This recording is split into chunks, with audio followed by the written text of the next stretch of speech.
Momo láti sọ̀rọ̀. I know they do competition with anybody. If I offend you, forgive me. Show me love, kó jẹ́ bizabiza.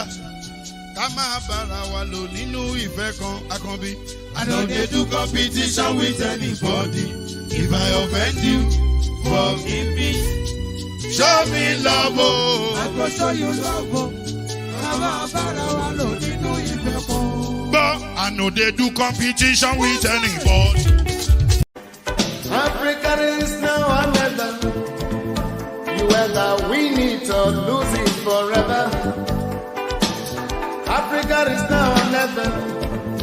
We rather win it and keep it for good. Nigeria is now or never. You either love it or lose it forever.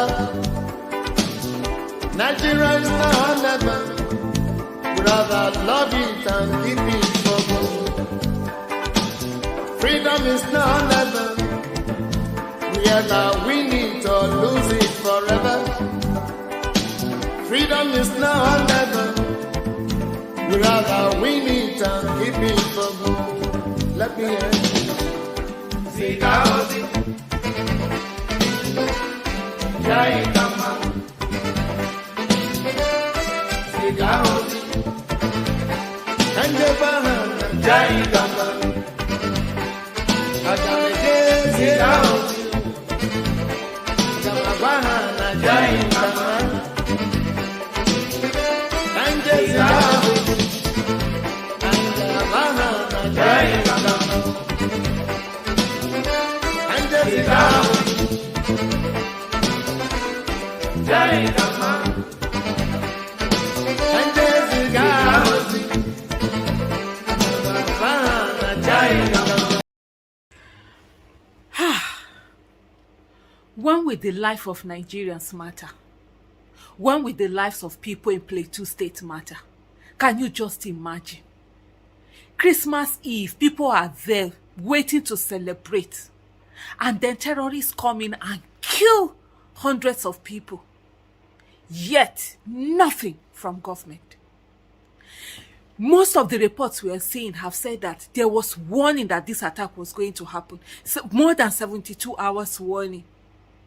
The terrorists were sighted. They are human beings. They are not ghosts. They were sighted. They traveled through roads. They were sighted and security agents were informed. Yet nothing was done.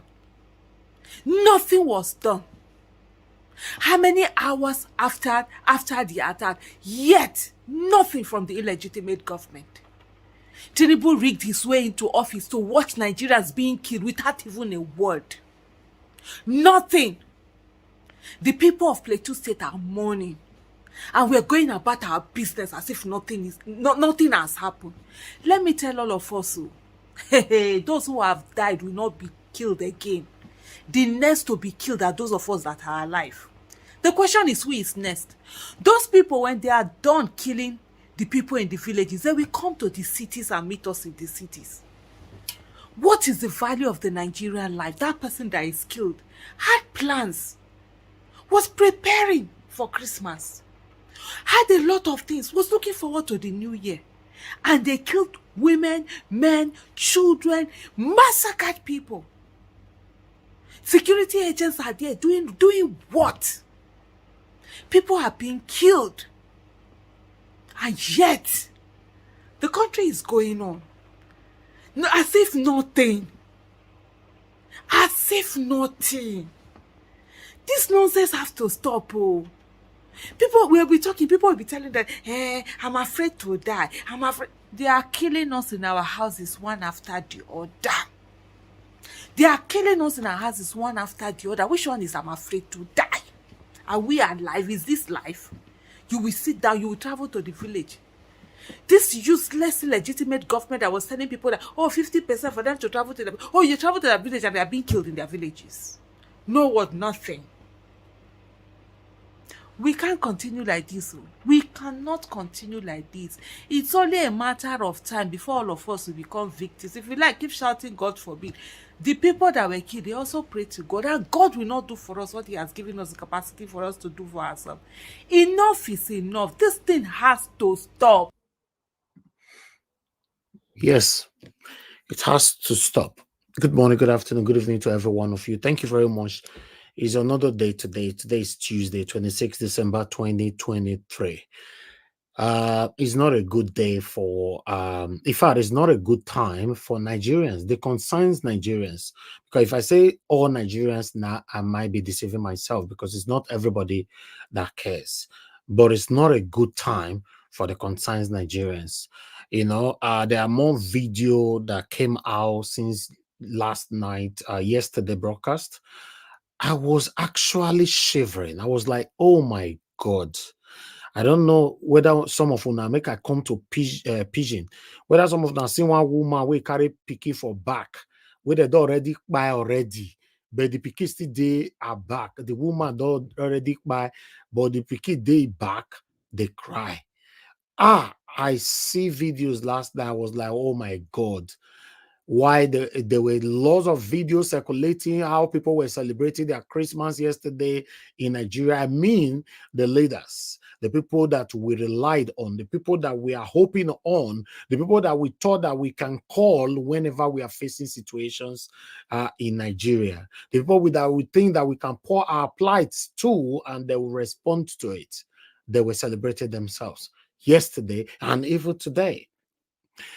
My people, when I hear from Aisha, he talk and say the people who don't die, they not they worry over themselves anymore. Now the people who they are alive, they're supposed they worry over themselves because according to her, when they don't finish the people who did that village, they go begin the enter town gradually. So some of you now where they talk say not concern her today. Yes, because we have some of them listening to us right now.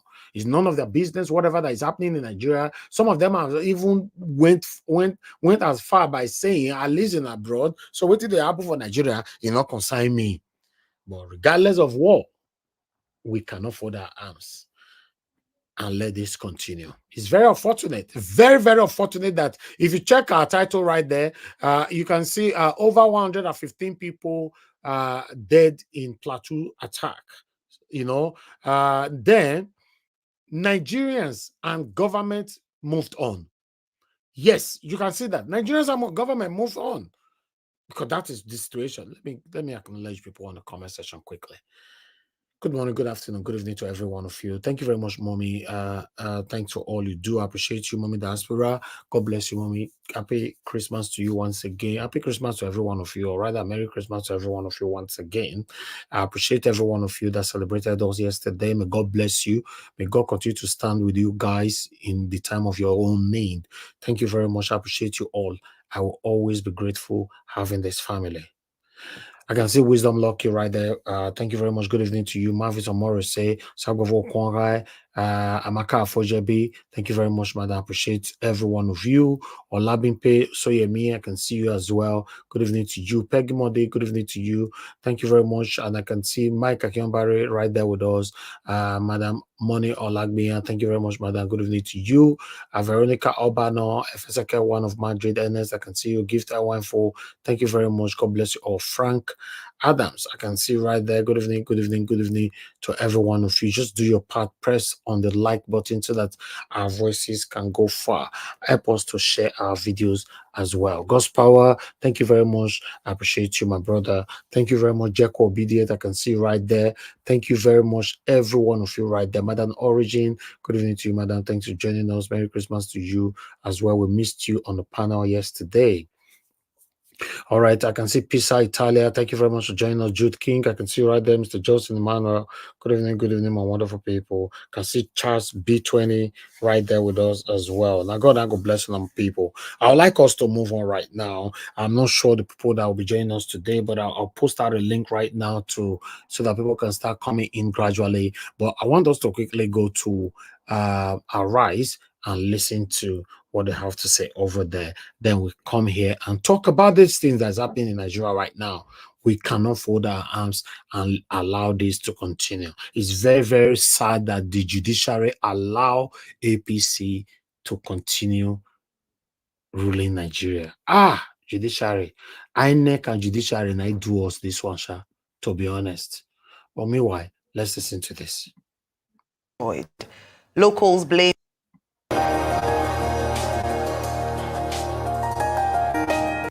several people have been killed in attacks on 5 villages in Plateau State.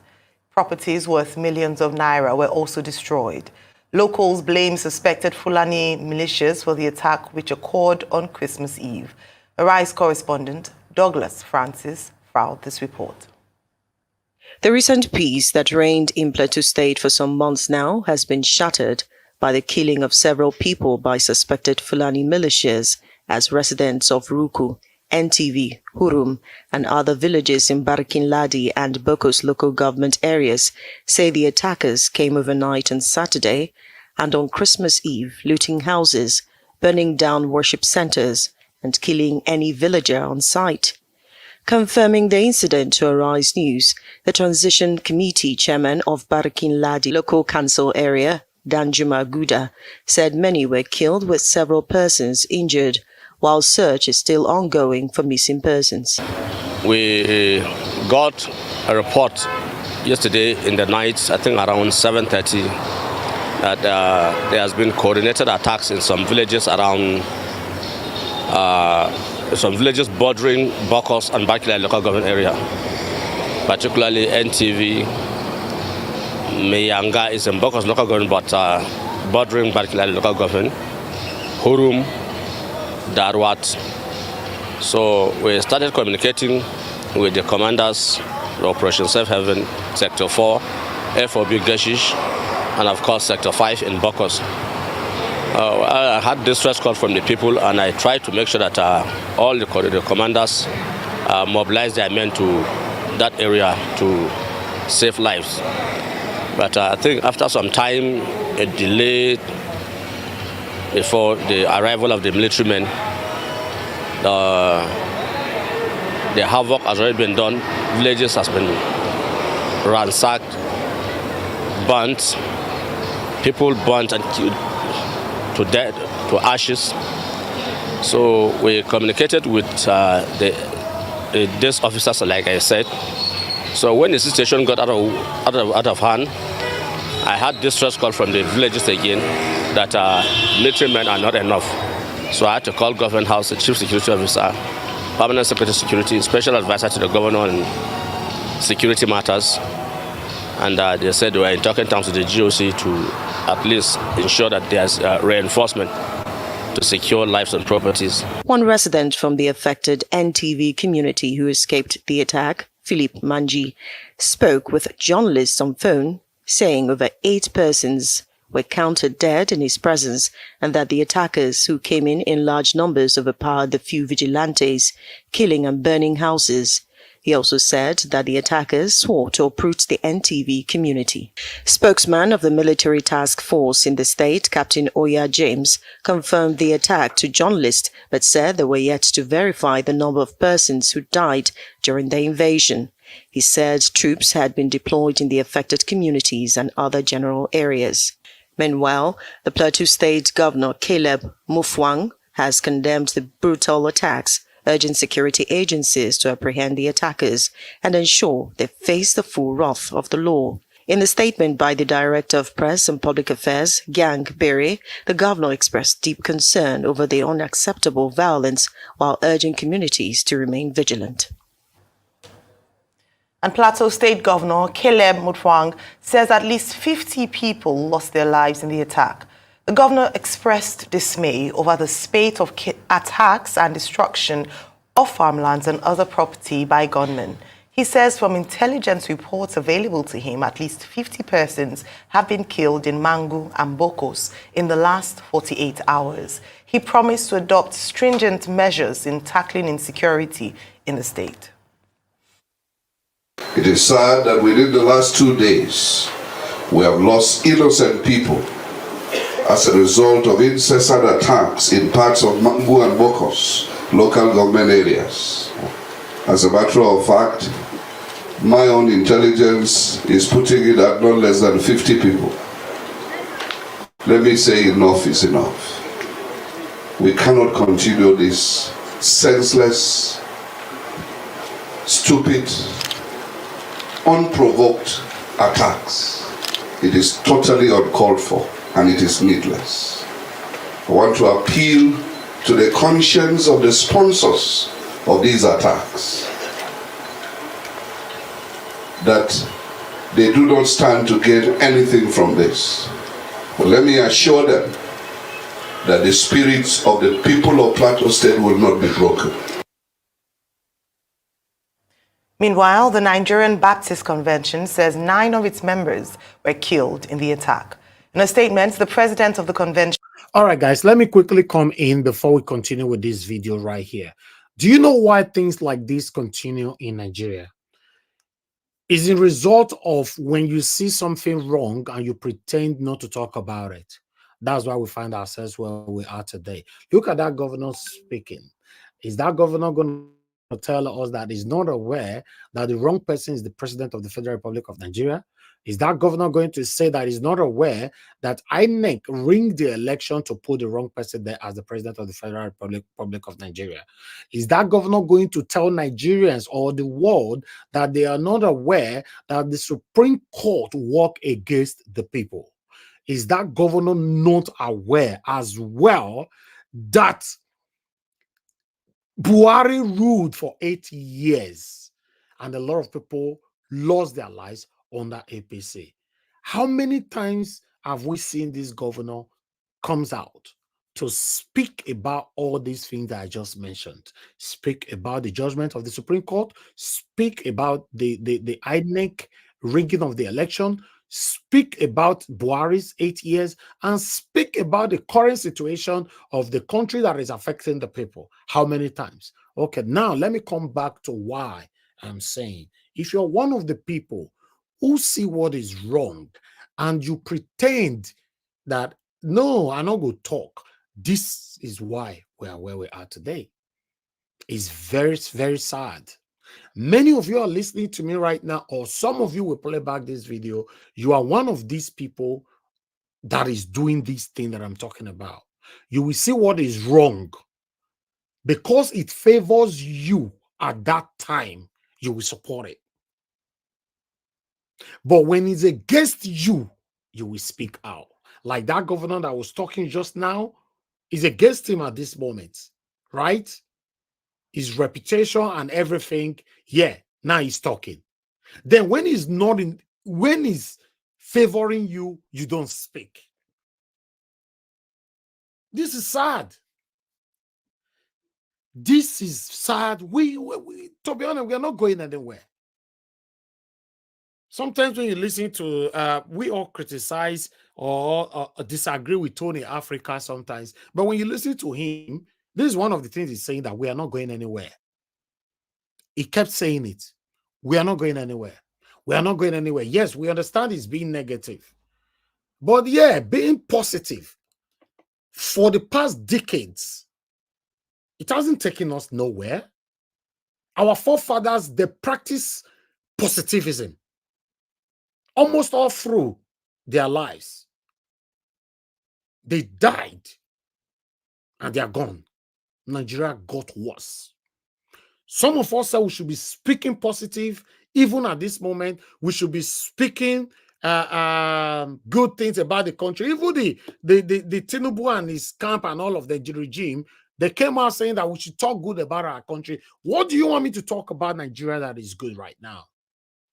The only thing I can talk about Nigeria that is good today is the citizens who are putting extra minds, putting extra energy, putting extra work for them to become a better person. These are the only people I can speak good of, not the government. Everything you enjoy today in Nigeria created by the citizens, not the government. Do your research. Nigeria sweet, nothing like home. Nigeria sweet, nothing like home. Those things that make Nigeria sweet, nice, comfortable, and you enjoy it, created by the citizens, not the government. It's very sad. We can't continue to speak like this. Something needs to be done. The fortunate part of it is that between now to the next 24 hours, you see some satanic set of YouTube channels or other platform on social media. We come on air and defend this whole thing. The apple before now. Why be say people are castigating Tinubu, killing all the apple before for Nigeria? Like today, I commented on a platform on an article, something I posted on Instagram. Somebody came out under my comment saying that, oh, so you still they cry because say your candidate no win. Just imagine that mentality. At this particular time, somebody still think that the reason why we are crying is because our candidate did not win. Then I look at the person's profile. He lives in Nigeria, and I believe this whole situation that is happening in Nigeria right now is affecting this same person. And me that you are trying to castigate, I live in United Kingdom, is affecting me, but at least it affects you more because you live there. We have a long way to go. We need to work on our mentality. We need to come together.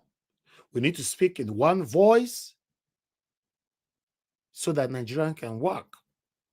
I cannot be saying this now. Someone else will turn on their camera later on and come on air to say, oh, everybody should just shut up. Don't talk about this.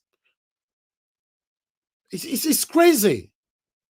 It's really crazy. Then look at the army. Yeah, some of my panelists will ask later, oh, the army, well, they don't do anything. How come say they come? Everything happened before they turn up and all that. Listen, in case you're not aware, these armies, they are deliberately avoiding these things when it wants to happen. Do you know why? Not because they want it to happen.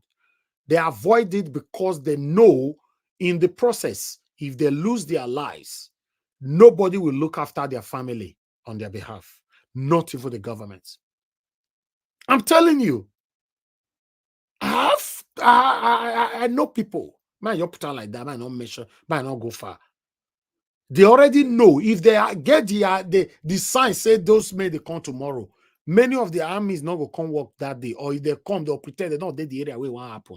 Because God forbid say they lose their life, nobody will look, the government will not look after their wives and children.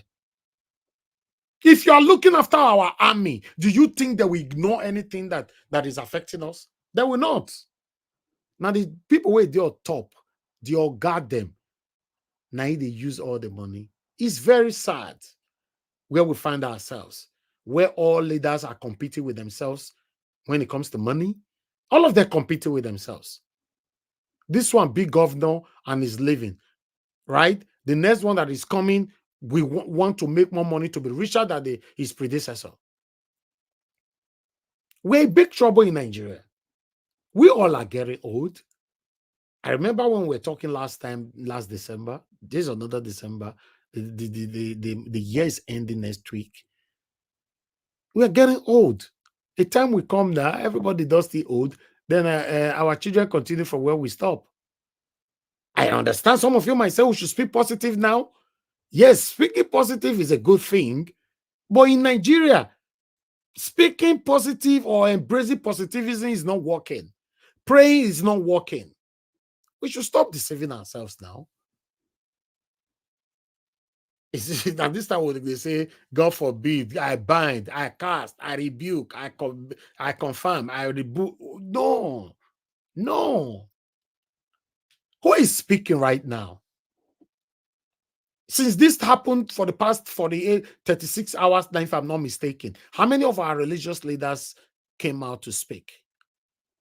How many of our traditional leaders talk about it? I'm asking though, because I don't know. You might know. Because I can't see everything at the same time. But I'm asking, if you've seen any video, our traditional leaders speaking about this, or our religious leaders speaking about it, please let us know. We have a long way to go. Reverend Israel Akonji condemned the killing of Christians and the destruction of churches. He called on President Bola Tinubu to provide security to all Nigerians and bring an end to killings in Plateau State and the northern parts of the country. Dr. Abati, some people have described this as a black Christmas for Plateau State and indeed for the whole of Nigeria, because if one state is affected, the entire nation is affected. Your take on this very sad story? Well, I think it's unfortunate that on the occasion of Christmas, Saturday, Sunday, Christmas Eve, Christmas Day, and Eve.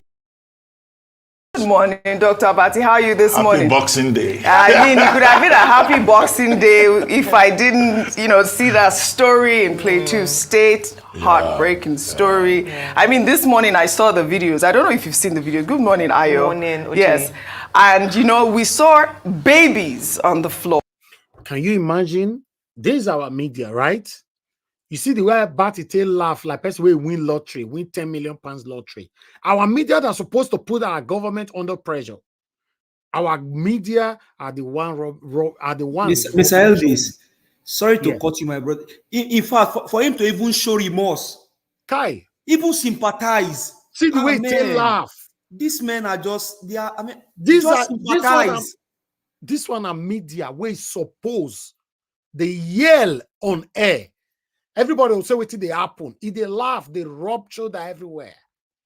We're in big trouble in Nigeria. Every angles that you're supposed to rely on have the bots. Every angles. Look at that laugh. I might show you the laugh well in case you not see it well. If I didn't, Dr. Abati, how are you this morning? Happy Boxing Day. I mean, it could have been a happy Boxing Day if I didn't, see that story in Plateau State. Heartbreaking story. I mean, this morning I saw the videos. I don't know if you've seen. This is also the reason why you can see on that title right there. I deliberately put the last line there. Nigerians and government moved on. They have moved on. They have moved on. That's what Dr. Abati just displayed. But after all, my family members are not part of the people that lost their lives. Let me move on. We move on easily. We move on quickly in Nigeria. We move on smoothly in Nigeria. We are easily distracted in Nigeria. No matter what. The things that is actually affecting you and I, we don't take it serious. I bet you guys, the next maximum 48 hours, no media platform will be talking about this issue anymore. Go write it down. You know, I said I did talk for you most times. The next 48 hours, this whole issue is forgotten, is over. Tell me, who is still talking about the bomb that happened in Kaduna the other day? Tell me. Who? Remember when it happens? I also talk for you, say, in the next 48 hours or a maximum of 3 days, nobody will be talking about it anymore. It's done. Dusted. This one, 48 hours from now, you're not going to hear this news again. White chicken, a cat go die for UK. Though they drag you if now you can kill them. The way they drag you. Sad. We have a long way to go. Good morning, Ayo. Good morning, Uche. Yes. And, we saw babies on the floor with their mothers, on their mother's back, some on their father's hands. Horrendous. Their parents dead. All right. Well, let's begin what's trending by taking reactions to the tragic incident that occurred in Plateau State. It was Black Christmas for many, as no fewer than 100 persons were killed by terrorists in fresh attacks on several communities in Bokos and back in local government areas of the state. The tragic incident unfolded on Saturday, extending into Christmas Eve. Casting a shadow over the festive season, the terrorists burnt down houses in no fewer than 20 different communities, sparing no one, including babies, as the casualty count continues to rise, with security forces, local vigilantes and hunters recovering more bodies. The Plateau State Governor, Khaled Mutfwang, expressed dismay, describing the attack as unprovoked. To this quickly. Some order issued by the indigenous people of Biafra, IPOB, about 3 years ago, is gradually becoming a lifestyle in the southeast. Mondays, which are regarded as the most important day of the week, are now a time to stay home, while Saturdays are now school days in some parts of the southeast Nigeria. As the year draws to a close, some stakeholders in the southeast are calling on both the government at the center and state governors across the southeast to make sure that the sit-at-home directive ends in 2023. For Ibe Woke, who commended President Bola Ahmed Tinubu on the reopening of the Port Harcourt refinery, He says the Southeast can be more productive if given a more secure and conducive environment to thrive. We must also tread with caution as a people, not to go the wrong approach, use the wrong approach to do that. But what must be done, the insecurity situation in our Southeast, which is the agitation is releasing Nnamdi Kanu and then the marginalization. But I know the president we have today will take his time and then adjust and then find a way to go about it. Bestman Eruba is, however, of the opinion that agitation or self-determination is as a result of marginalization. One of the best approach to tackling the menace of insecurity is provision of social amenity and infrastructure. If there is development, there will be peace. And if there is peace, there will be security.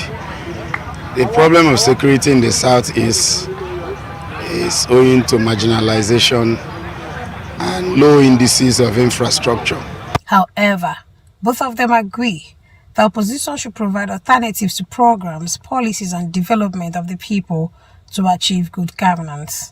They call on the people of the Southeast to put party politics aside and focus on the best way to change the story of the nation. Okay, everywhere meaning Abian and then Nigeria should know that politics must have come and gone, that what we are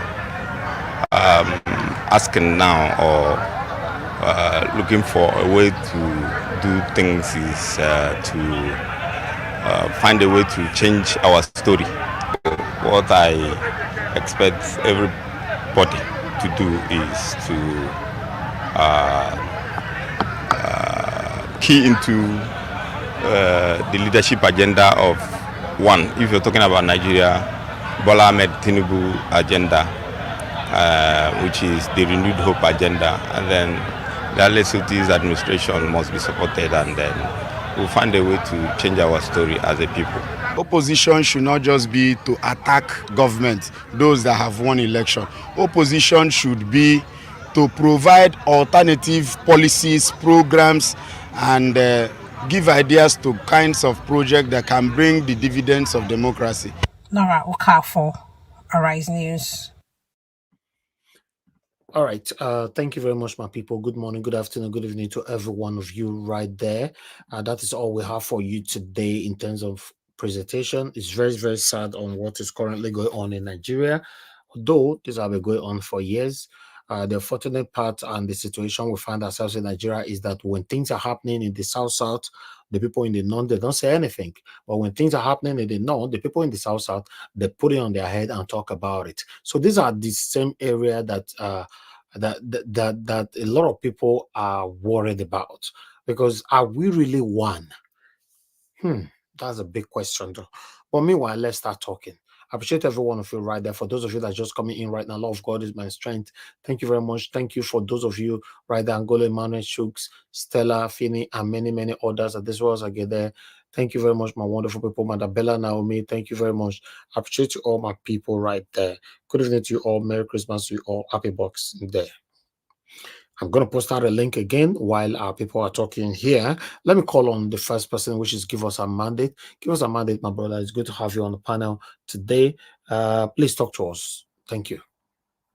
Mr. Elvis, I greet you. I greet the panelists on the panel. I greet everyone on the comment section. Greetings from here to your family and to Nigerians. Permit me to say, Mr. Elvis, Nigeria is at war. Nigeria is at war. Ojiope did not capture it, maybe fully. Nigeria is at war. And you ask me why? And I will tell you the simple, I will tell you the reason why. Some weeks ago, over 200 people were killed in Kaduna State. Why? They say human error. When the president in quote, and people please pay attention, I always use in quotes because I don't see him as my own president. When the president in court will make his own comments, he said it's the act of God. The act of God. Over 200 people were taken down in a day.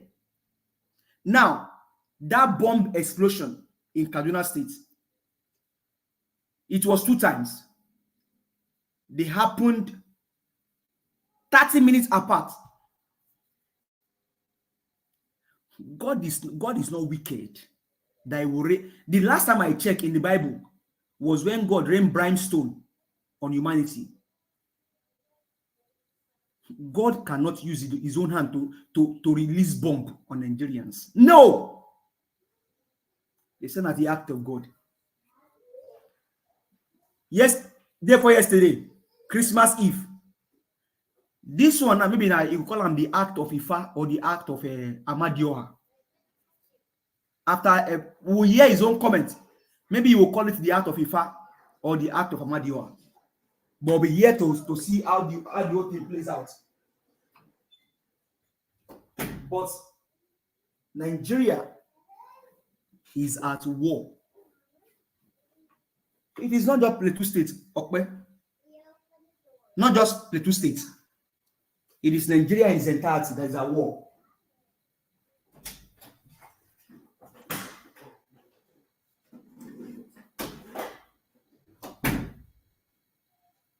It is the whole Nigeria that is at war. And Nigerians need to arise and take their country back. I don't know how I will recover from that little boy that I saw his picture, his video, on the back of his mother. The mother's life has been, they don't tie the woman. And you touch the boy. Because the boy, you may say is maybe 2 years old, or sorry, maybe 9-month-old baby, or maybe 1-year-old baby. He also has emotion. Before, my mama will carry me. She don't go sleep for ground now. She go here, they work out for the farm, they pull some things. I go to shake for the body. But now I'm not shaking anymore. What's going on? That is psychological effect of what that thing is having on the child. You may say it's a little baby. But the boy also has emotion. He knows. He has been with the mother. Maybe the normal routine is that the mother will just put the baby behind him and they go to farm, and as they are farming, the mother will be singing, and as the man they cultivate, the boy will jump for the mama back. But now they don't buy mama. She sleep for ground. The boy they say, "Mama, stand up now. What's in the happen?" Mama no stand up. When they touch the boy they cry. Now, all of those things where the boy don't see, you don't hear the gunshot, you don't hear different things.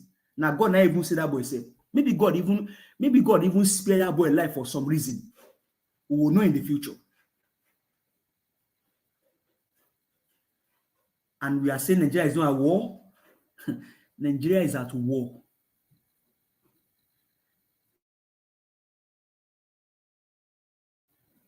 Up until now, up until today, I have checked. Not the president in court has said anything about PLATEAU. They are trying to cook their bobo again, or their voodoo make that they will serve. Maybe this one, it will go to, maybe it may go to Imo State or Abia State, because that's a Christian state, to go tell them there, say, what happened in Plateau State?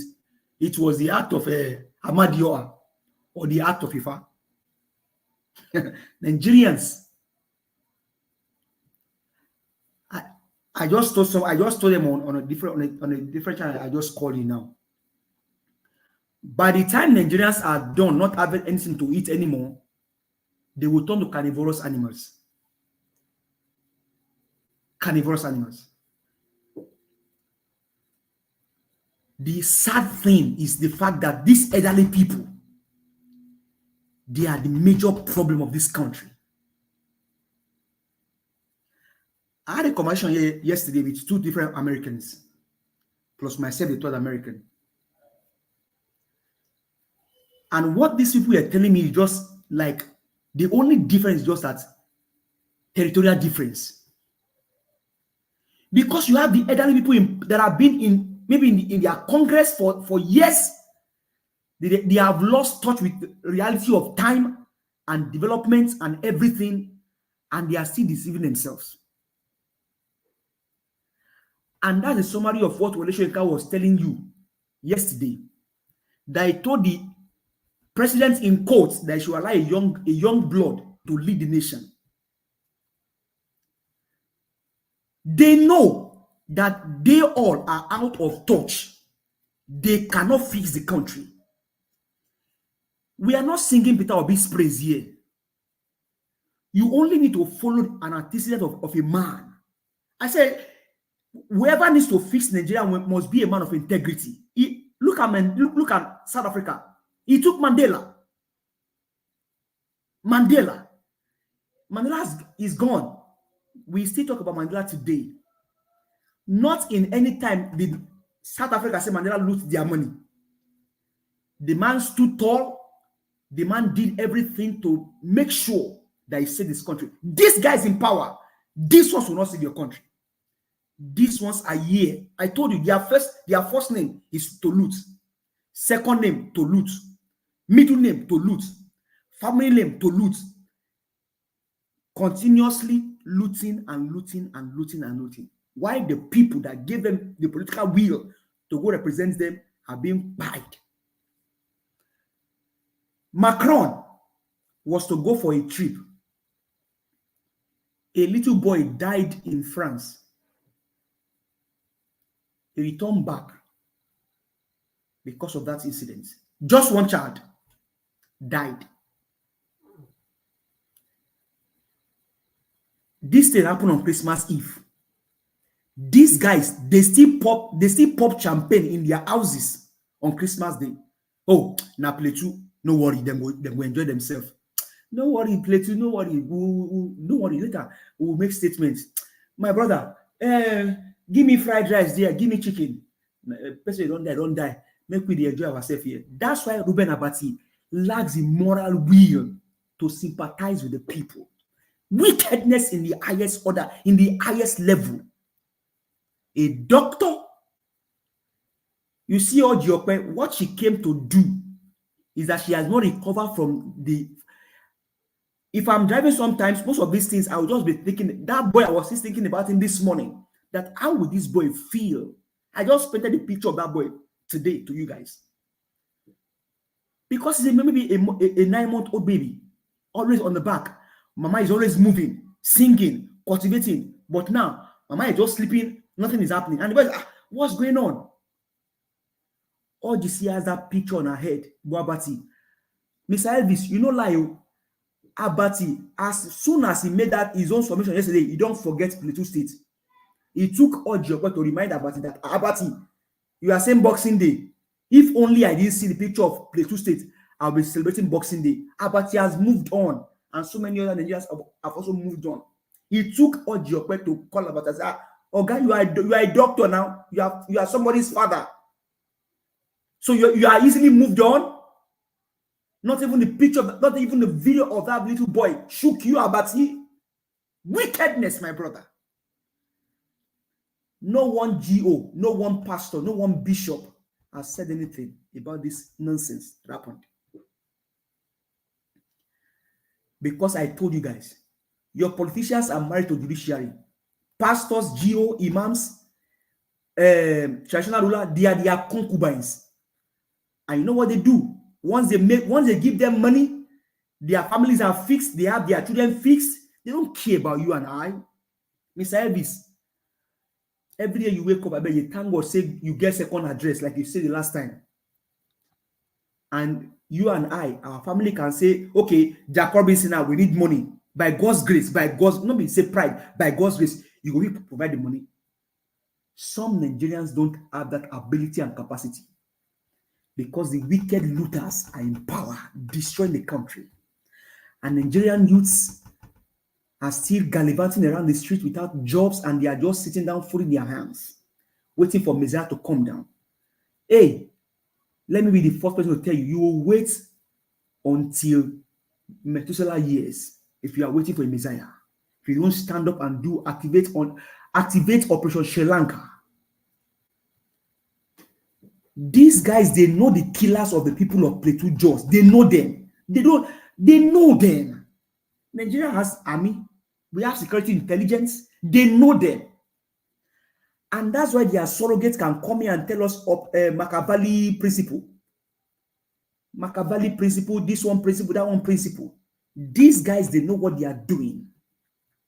They tell lies to deceive the people, to get people delusioned, and they keep looting.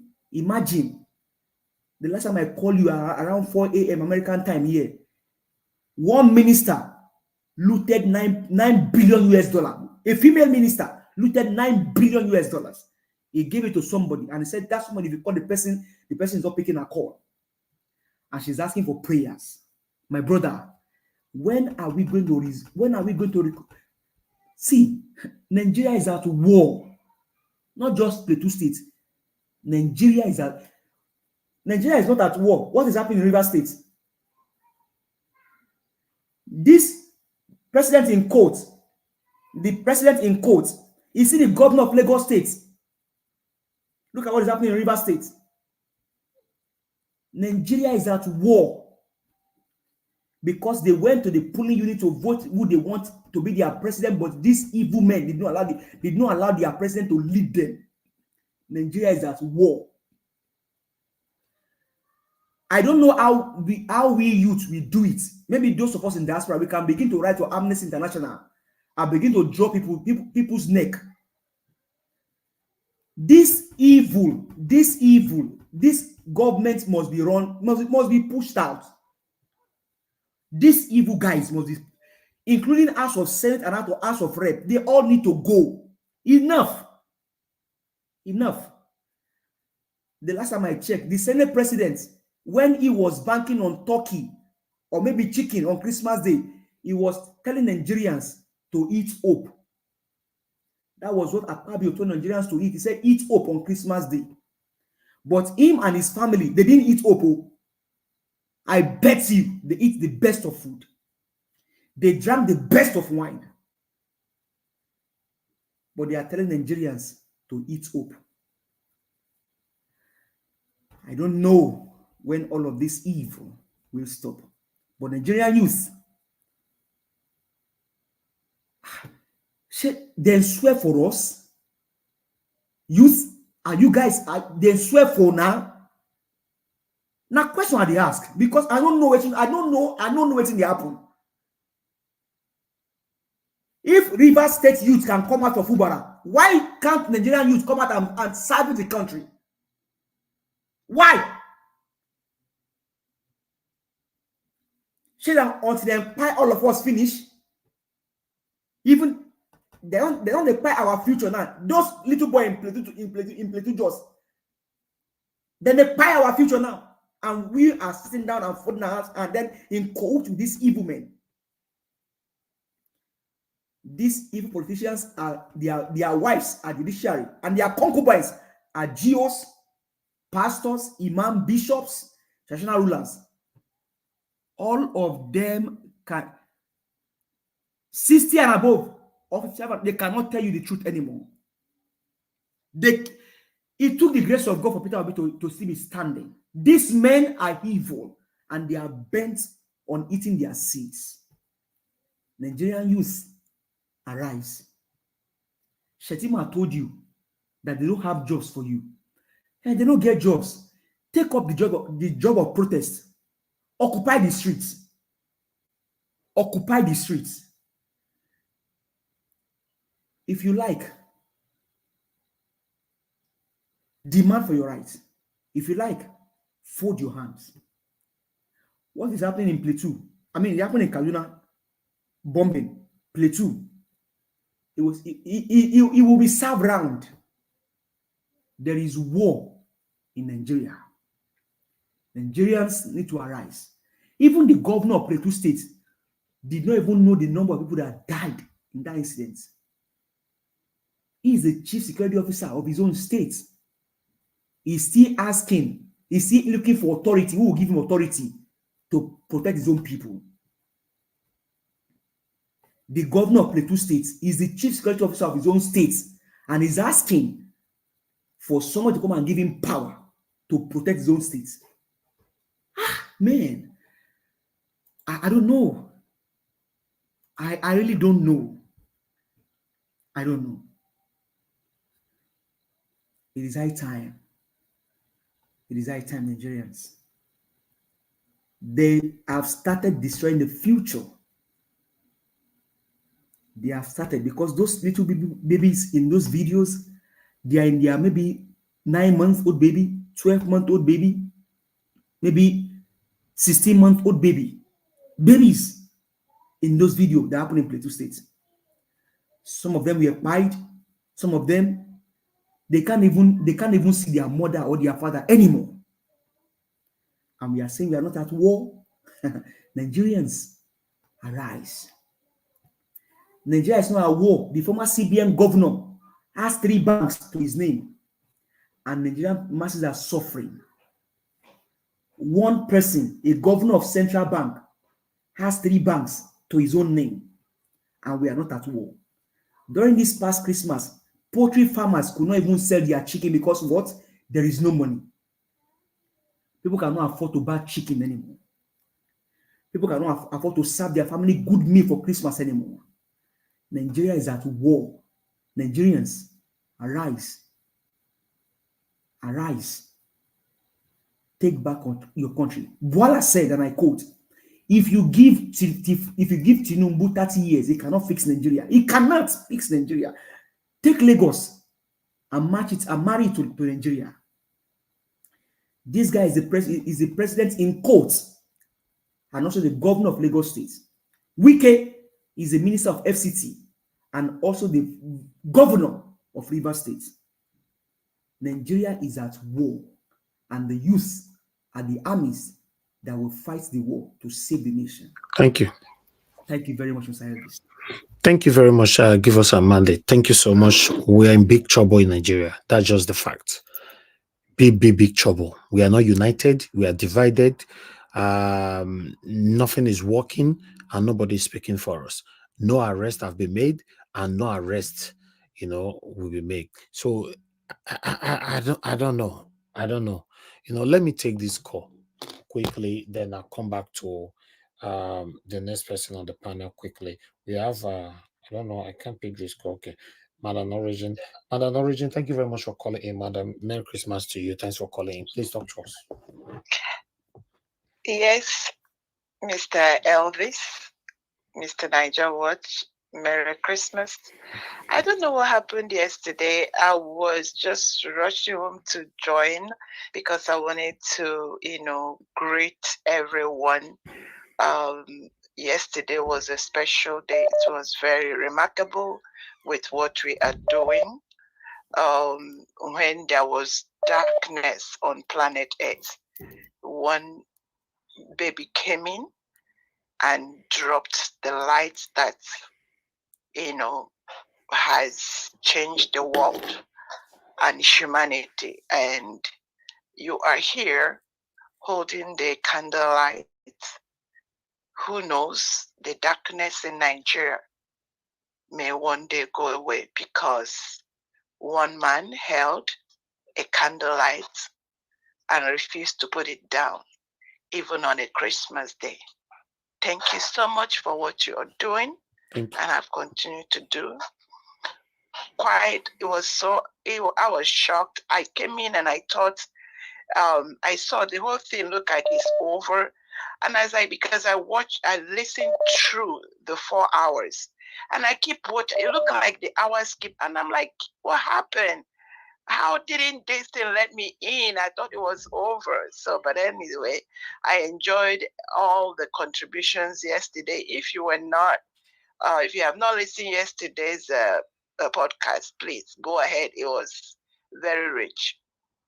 So I go back to greet everyone. This is my submission. I now start. I keep saying it. If there is anything that my voice has echoed is Nigeria youth. I am your number one cheerleader. I keep screaming, wake up every morning. If only the youth, I don't care about if they are, they make the 75%. That means maybe about over 100 million are youth. But there may be a few that will listen and wake up every morning and scream, I will never be like my current elders. I put them all in one bucket. I don't want to, make myself angry by mentioning their names. When I want to mention name, I mention name. Nigeria continues to receive 1,000 cuts on daily basis from a war. It is obvious that there is war that has no end in sight from a system that has consistently selected evil and criminality. That is what it is. I'm going to combine a few things, and I encourage everyone. Youth, if you must survive this, if you must make a headway, you must submit yourself to, researching about your past, about your leaders, about everything that is going on. Never leave yourself an unlearned person. Learn. That will help you. A few, scripts I have listened, skits and all of that, I combine them together. One of the things that Mr. Alex said yesterday, Mr. Niger, what she talked about you. He talked about how you, rose up when the occasion needed it. So it is not today you have started trying to save the people. Now I prefer to now use Niger because I have canceled out this Nigeria thing. It's not working because what they have concocted, the system that have consistently selected this criminality and evil and put everyone as Nigeria, they know what they are doing.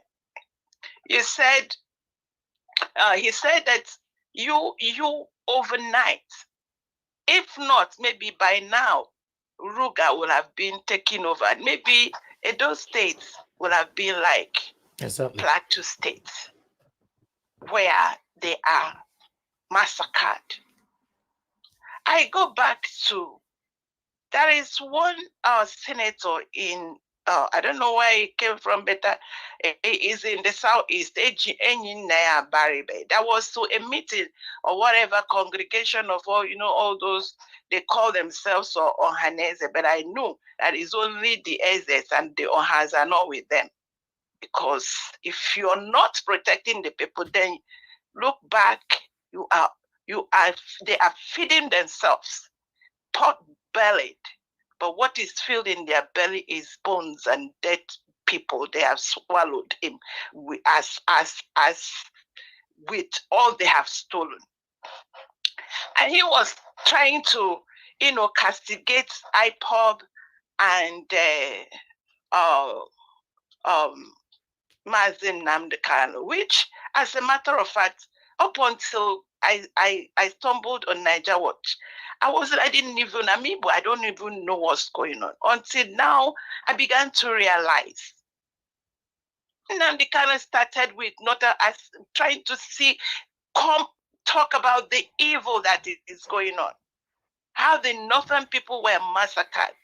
How the what's this other middle belt Christians were massacred. Say, no, this is not good.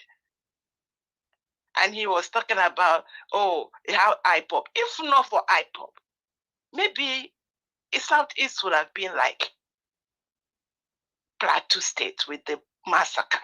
They were able to drive them to a corner, and they are keeping watch. What am I trying to drive in? What I'm saying is, When you look at the whole thing, it is the criminality that have taken over. Until you look at INEC is trying to conduct is it by-election or run election? INEC that has kept us where we are. And you're going to see these so-called political parties. They are going to line up to where? From where? A land of no destination, a dead end. It never worked. Neither will it work now. Now, the Supreme Court, it hasn't conclusive. I thank you, Mr. Niger. What you said something. Who was it that even said the governor of, is it PLATEAU State? Which one just had this raucous, this massacre? He PLATEAU. said this, he knew it's a sponsored terrorism. My question is, governor, who are these sponsors? This is not the first time. This is not the second time. When are you people going to, somersault out of this place? And God will help us, who knows? I just believe what I keep encouraging everybody. This 2024, there will be a result. Because we are going to focus on solution to how to get this. It does not matter how small, but something. Mr. Niger, what you did something. And the Edo people were saved from Ruga. The IPOB is struggling. Call them whatever you like. Before they have deceived us. People like Sunday Igbowo them, Showore them. These are genuine people. Now we know that these are the ones that are taking their lives. They are not collecting money from anyone. But people like Abaribe is there. He is sitting. He's been in governance since, is it 2007 or so? Or 2009. In where he is sitting, they are collecting 30 million every month. Just base. And if that is not criminality, that is an indictment to everyone. I don't care if they speak Jesus in their mouth or Muhammad on the other one. But if you are a senator, you are in House of Representatives, you are an axis of evil. I don't care who you are. Because if you are collecting 30 million naira every month, and people could hardly eat, and in your constituency, people are collecting 30,000 naira, and you could barely feed them or even, pay them, including those governors. You all are evil. And there is nothing to get you all anything less than that. There's going to be a solution. It will be here soon. God bless everyone. I end it there. Thank you. Thank you very much, Madam Origin. God bless you. Thank you. Thank you. All right. I'll pick just one more call quickly. Then I'll come back to the panel, Oh, okay. Let me return this call because they might have called so many times, only if he's there. Thank you very much, my people. Please help us to press on the like button, help us to share, let others hear our voice and know what we all are facing in our country. It's very, very important. We can't really do much apart from talking right here. That's all. Thank you very much, sir. Good evening to you. Thank you very much. Please talk to us. Good evening, Mr. Najawat. Compliment to Sisi to you and your family. Thank you, sir. Mr. Najawat, watch it. APC has nothing to offer us in this country. The only thing they have to offer us, is to kill and to steal. The APC, they have nothing to offer. President Muhammadu Buhari was in power. They killed millions of our people in the north. He has nothing to offer. They kill millions of our people in the north. These ones are come again now.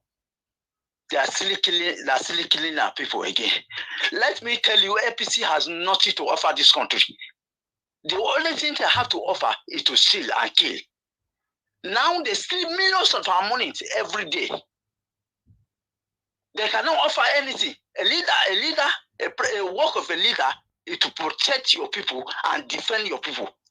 If you cannot defend your people, you are not a leader. I am telling you, a leader that cannot defend his people is not a leader. The APC, they have nothing to offer. They are criminals who are to kill this country.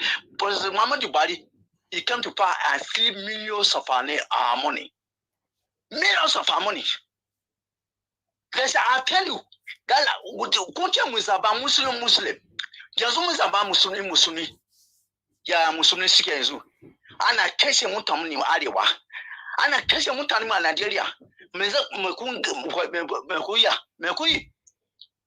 Kashe me zaba Muslim da gaskiya ana kashe mutane mu ko lokaci. An sata mu kudi mu. Don abun da sun yi APC sun yi su sata kudi mu. President Buhari ya sata kudi mu. Dukan da hari da family nasu ya sata kudi mu. Aramu no suke sata. Aramu Allah zai kirba hannunsu. Ba kudi nasu ba kudi Nigeria ne. Su zo su kwashe kudi mu. Da an kwashe kudi mu sun je a gidansu. Har da do ya yi family nashi ya sun kashe kudi mu. Mu kisa mu yi. Wannan kuma sai ya zo kuma ya sata kudi mu.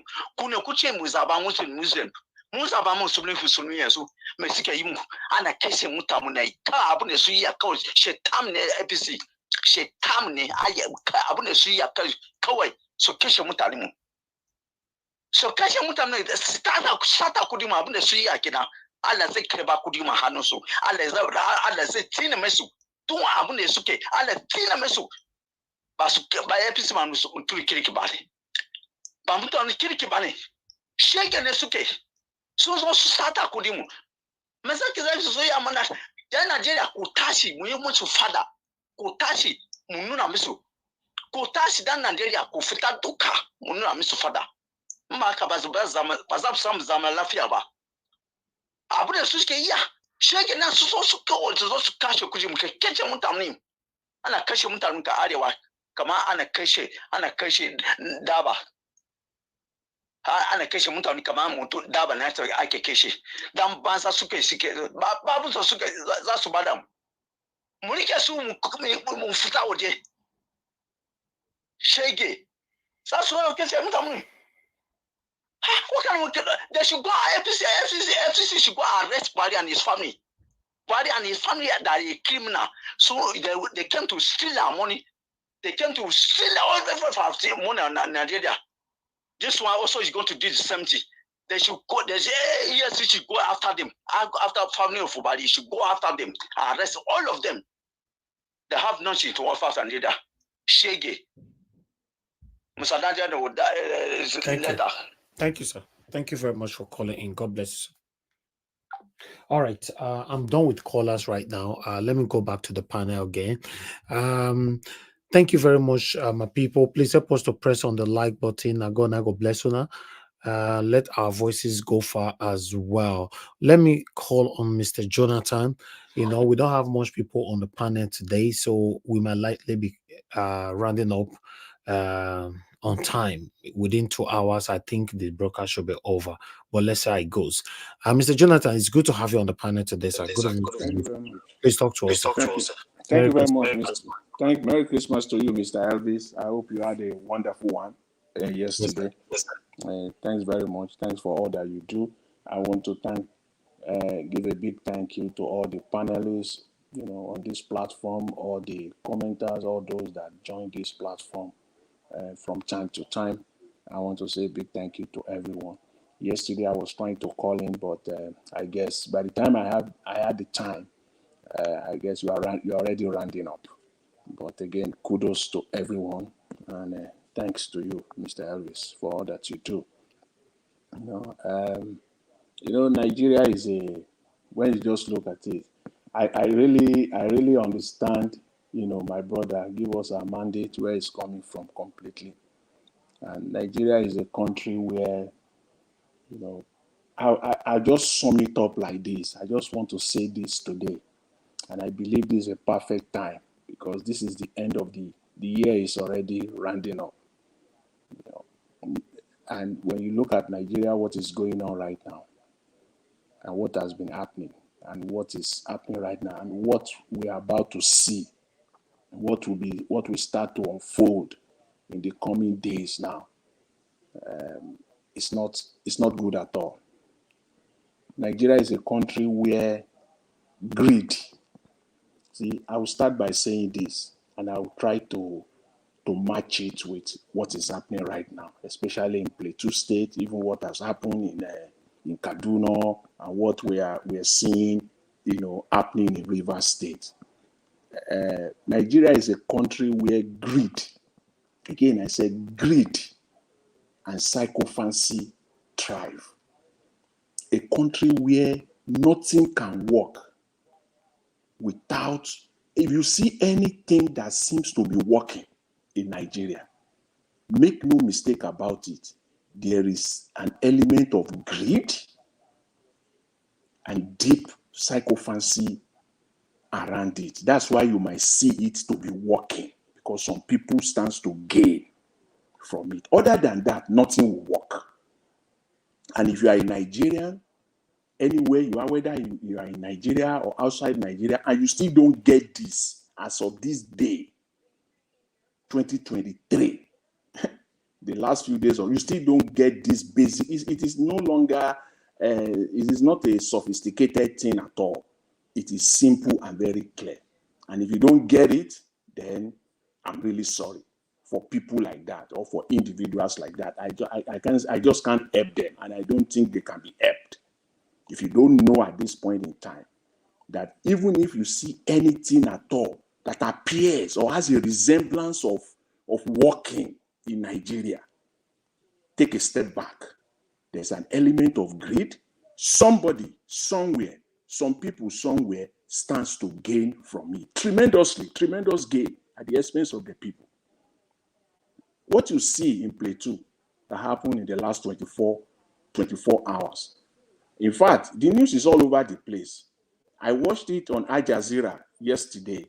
I was following the network. It was on Al Jazeera all throughout yesterday. And you look at that with Nigerian media, the way they are carrying it is disappointing. It's just disappointing. Because why? The people that are supposed to come out and do the right thing, as it stands right now, today, the 26th of December, 2023, there is nothing for them to gain. So people can buy all they like. But tomorrow, if there is anything for them to gain, maybe they are working on it now, you will see all of them will troop out. That's when you will know. Once you see Nigerians, leaders, I call them purported leaders. They are not really leaders. I find it difficult to use that word. But for the purpose of communication, because I have to, to express myself, I have to use that word. I don't really like, I don't feel good using the word leader for them. They don't deserve it. But for communication sake, to get my point across, I have to use the word. And if written, I'll put it in quotes, or I'll write it in, I'll put it in quote or in italics, so that people can know that there's an extra meaning to that leader. But when you say you are a leader and you don't do anything until there is something in for you, then you have a problem. If there is nothing for them, they will not come. And this problem is across board in Nigeria. It's across board in Nigeria. What we see happening in Plateau now is one example. What happened in Kaduna the other few weeks ago is another example. You see all those politicians that ran there after Peter Obi went to Kaduna openly, with a clean mind, with a clear vision. You see all of them, they started running there. Something is in for them. They can't go without anything for them. It's not possible. That's not Nigeria for you. There must be something for them. When you see all of them, when you see them start running to Plateau tomorrow, know that something has been cooked in for them. Something has been baked in for them. And that is our problem. What we saw happening in Rivers State in the last week or two now, that has been happening in Rivers State, and those people that we saw protesting, there is something in for the organizer. Some people organizing. There is something in for them. There is a gain. There is a profit that is standing for them. That's why you see them doing that. They can't do anything. Nothing can work. That's why it's not organic. People will not come out unless somebody will have to pay them. Somebody must have benefited or stands to benefit before you will see. Before you will see. So that is that is just the sum of Nigeria for you. Greed and sycophancy. And to put it in proper perspective, most Nigerians that are even thriving at all, that you see them to be thriving one way or the other financially, they are still doing so through one form of greed or sycophancy. They can't thrive on their own standing. Majority of Nigerians that you see that are thriving, there's still this unprecedented greed and sycophancy. Even those that are kind of thriving on their own, there is still greed there. As a matter of fact, Nigerians are either greedy or outright sycophants, or a combination of both. They are either greedy, very greedy set of people, from individual level to family level to business level to institutional level to governmental level. Greed and sycophancy. They are either greedy or they are sycophant to the core, or a combination of both. And the problem, there's a big problem with this. That's why Nigeria is in a deep, as Donald Trump will call it, is a shithole. Because no country, I've never seen it. Maybe somebody can come out and tell me with analysis, proven analysis that we cannot stand by. And no country can thrive wherever you turn, where greed and sycophancy are the order of the day. It is impossible. Why? Because it's so toxic. It's a toxic combination. And the outcome is devastating. The outcome is economy backwardness, developmental backwardness. That's what the outcome of this greed and sycophancy, that's what it brings. And that's what we're seeing in Nigeria. It has a product, it has an outcome, and the outcome is economic backwardness, developmental backwardness, massive poverty all over the place. It brings out a society where mediocrity is uplifted and excellence is completely discouraged. Capacity and quality and character completely discouraged. If you are competent, if you have quality, if you have character, you are under the table. You are relegated. That's what greed and sycophancy brings to a society. That is what is happening in Nigeria. And it's so sad. I'm saying this today, the end of 2023, almost. That is our problem in Nigeria. This greed and sycophancy is killing us. It's killing the country. Nothing can work in that country. Yesterday, I was listening to someone. Someone was making a comment. I don't know, maybe one of the panelists or a caller. A lady. She said in Nigeria, there are some people who even pack. They will go and take the bag of the imported rice, and they will load some inferior rice into that bag, and they will package it and be selling it as a quality one, most expensive one. What do you call that? That is greed. That's greed at the business level. That's greed. Do you know the reason why Nigerians, those people that can actually make it happen, to get people out, to lead this fight, they will not come out? Because why? There is nothing in for them. It is not genuine. It has never been organic, because there is nothing for them to gain. What happened in PLATEAU in a country where you say you have leader, you say you have a leader, a chief security officer of the state and of the country, and they are saying nothing.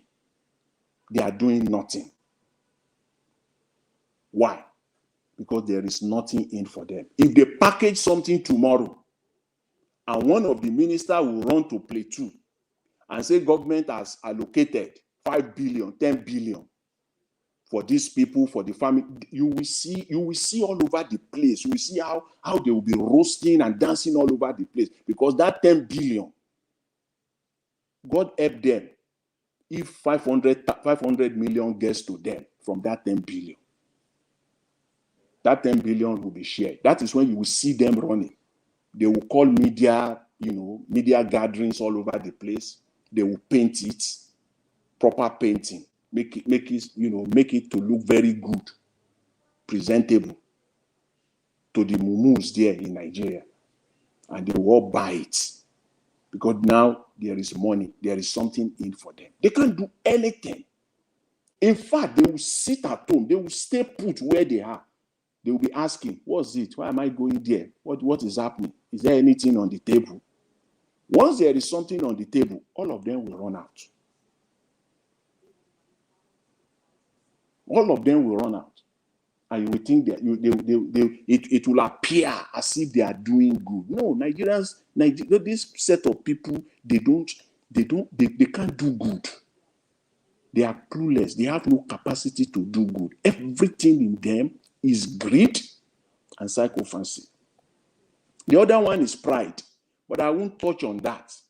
But the main problem of Nigeria, whichever way you want to, bring it out, everything boils down to greed and psychophancy. What is psychophancy? We saw it the other day, some few weeks ago, when leaders, so-called parliamentarians, right in the chamber, singing the song to one man, praising one man, doing his job to come and present the budget to them. He was doing his job, his official duty, as required by the Constitution. And they are singing, they are clapping for him. What do you call that? That's a textbook definition of psychophancy. What is Fubara coming out to say is going to implement everything that they've done, everything that their so-called presidential proclamation, that is going to implement it? What do you call that? That's psychophancy, because it stands to gain from it. The governor of PLATEAU will do nothing, because right now there is nothing in for him.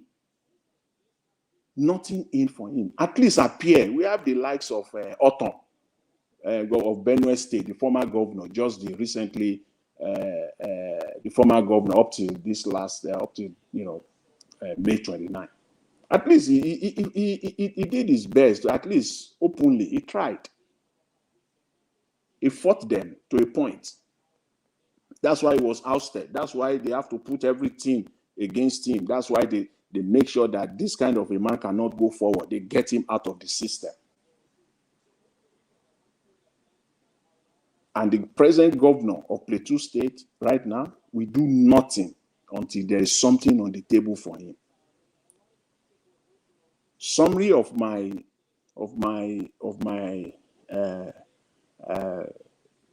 submission today is that Nigeria is in a deep mess. And until this cancer of greed and psychophancy, this psychophancy has no respect for anybody.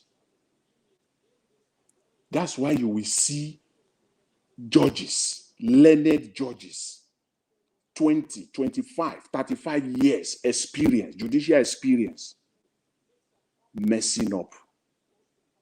That's why you will see individuals educated, obtain their education in world-class institutions like Oxford, like Cambridge, like Harvard. They will come to Nigeria, they will mess up. What do you call that? It's psychophancy.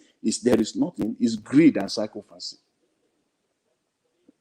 And until I don't know the doctor that will treat them to get out of this. It's a big mess.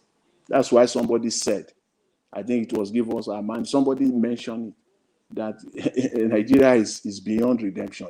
Except you have someone that is clean, a clean person that can deal with Nigeria, someone that is completely untarnished individual, like the likes of Peter Obi, that can come out now and do something. At least we're not saying that he's going to is a magician or he's going to talk. It will take time. But at least someone that will start doing the right thing going forward. Who is sitting somewhere and thinking that the likes of Mr. Tinubu will do anything good for Nigeria? A criminal. How do you expect that? You must be. You must. I don't know what to sell to people, to you.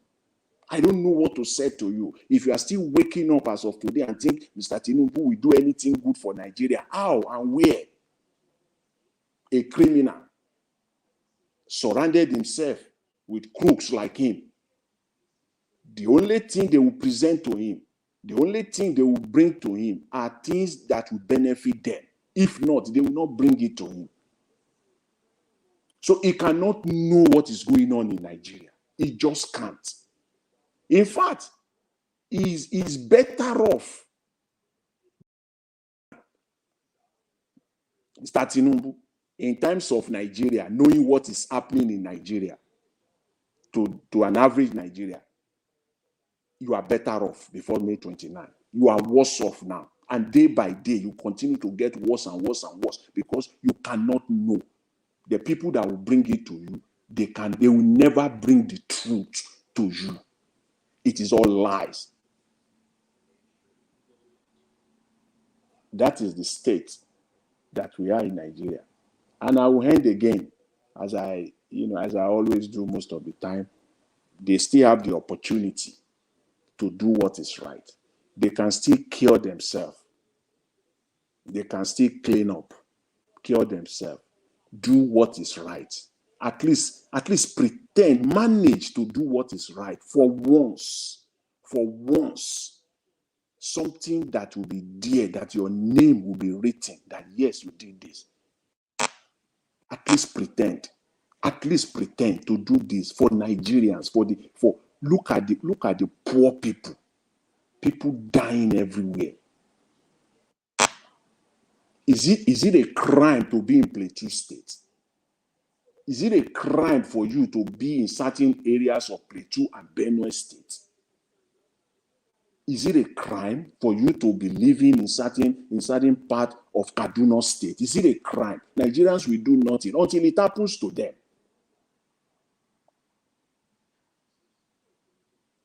Mr. Elvis, I will leave it at this. I'll leave it for now. I just pray. My prayer is that they are hearing one way or the other that these people somebody will just wake up and say, I want to do what is right. No matter what, I just want to do what is right. Because why? It is not rocket science, as they say. And truly, truly, truly, it is not. It is not. If you want to do it, truly, truly, it is not. It's as call it what it is. For you to know, don't come out and say like somebody saying the other day that it is tough. It is not. You are just trying to cut corners. Please do what is right for the sake of Nigeria. Thank you very much, Mr. Elvis. I really appreciate it. Once again, compliments. Thank you, sir. Thank you, Mr. Jonathan Kinsley. God bless you, sir. All right. Let me hear from others. Those of you on the comment section, God bless you all. Thanks for your time with us. We have Madam Luke with us this evening again. Thank you very much, Madam Luke. Good evening to you. Please talk to us because we have a pathetic story today. What happened in Plateau, although we're highlighting it yesterday. So I guess you followed up from the beginning of this broadcast. Please, we'd like to hear from you. Thank you. Good evening, my wonderful people. How are you? Yeah, we're supposed to be good, but this Plateau issue, it's not allowing. We are good because let me tell you, I have been hearing this Plateau thing since over 20 years ago. And I was on another platform when we had loads and loads of truck people coming in the middle of the night, and this caused a bunch of problems because people could not verify where these people were coming from and why they only moved in the middle of the night. We are talking of truckloads and truckloads of people migrating in the middle of the night. And when this was under Obasanjo's time and it was brought up, they said, oh, Nigerians should be allowed to move freely wherever they want to go. No checks, no balances. Nobody knew where these people were coming from. Now, these people have settled all over Nigeria and they are now taking over Nigeria. Now, I said this is not new. This has been going on for decades. Why is it this Plateau state? Why is it that anytime something like this happens, they use Plateau as a place for this? Like I said, it's not new. We have been mourning this for decades. It started from Obasanjo's time. And the Fulani oligarchs encourage it. You won't hear them calling. There's no, where is it that thing that they call? Is it Hamal or Lamal or whatever they call that? That's their this thing of sacrilegious. Nobody, no, not one Northerner, even the Sultans or whatever have come out to condemn this act. It is a deliberate, orchestrated effort to keep Nigerians subdued and subjugated in fear. So, morning, I don't know if you have any tears left to cry for Nigeria. I mean, I don't. Like I said, I refuse, going forward, 2024, I refuse to be depressed by Nigerian matters because these are ongoing things. I left Nigeria for a reason. I couldn't beat them. I couldn't join them. I jackpot. And that's the best decision I've ever made in my life. So for those who choose to stay there, they would have to deal with it because I'm out. Like they say over here, the roof is on fire. We don't need the water, let the motherfucker burn. So if that's the way they want it, I'm all for it because I don't see this ending anytime soon. From one government to the other, it has been Plateau State. It has been Plateau State, and the governor will sit down there making speeches. Very insulting. Very insulting. On Christmas Day, fun. Can you imagine if any of this happens in a military, what do you call it, in a Muslim festival day? Can you imagine if this happens? One person's life is lost, where Muslims are celebrating their whatever those things are, what they do. Nigeria is a crime scene, and all these are orchestrated. It happened in Kaduna. Till today, we don't know what is going on there. And if you talk of southern Kaduna, the same place, they've been killing people. So you see, it's a day of mourning for those who want to mourn. As for me, I don't have any tears left for Nigeria. We'll just keep talking about it and see what we'll do. I have always said it until we have a Julius Malema. A Julius Malema in Nigeria that can rally people. Obi cannot do it because he already comes from a marginalized section of society where anytime the people come out of there, they're not going to be given any kind of credence. We need a Julius Malema in this country that will pull people together regardless of where they come from. And they will not see religion and they will not see tribe. But where are we going to get that? So yes, I have been following, and I'm like, it's nothing new. I was here in from 2009 when this Plateau thing came out, like I said. And nothing was done about it. Even during Obasanjo's time. The state governors, what are they doing? Are you trying to tell me that you cannot secure the lives and properties of the citizens of your state?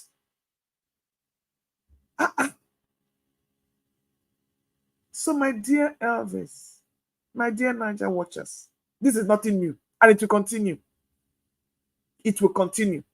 So let's keep talking about it until one solution falls out of a trick out of a magician and see what we can do about it. Has Tinubu made a statement? I don't know if he has. Like I said, this happened during Obasanjo's time. It was the same thing. And Obasanjo was a Christian.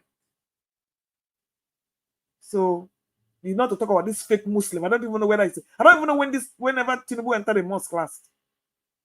This fake Muslim that would this one that has no spirituality, no religion, but corruption that is in his DNA. So, my dear Elvis, I yield though to the next person. I'm good to be here. I'm awake. My eyes are bright and shiny. Thank you. I'm here to listen. Thank you very much, Madam Luke. God bless you. Thanks for putting your voice out there. Yeah, I understand that the situation of Plateau have been there for years. I know, none of these presidents who came into power managed to sort it out for a reason I don't know, because that's what is surprising me. As of right now, nobody's been arrested. The funny part of it is that they'll be doing the investigation. Everything is under investigation. At the end of the day, when they get to realize that the people have moved on, they will decide to move on as well. Wahala, Nigeria situation, it be as it gets. But meanwhile, let me call on the next person, which is the last person on the panel, is Oga F. Emmanuel. Oga F. Emmanuel, good evening to you, sir. Merry Christmas to you. Happy Boxing Day. Thanks for joining us this evening. Please, I'd like you to talk to us, sir, before we have a final submission. Merry Christmas, my big brother. How far? How you there? How's the family? How's everybody? We are fine. Oh, I hope you had a good one, sir.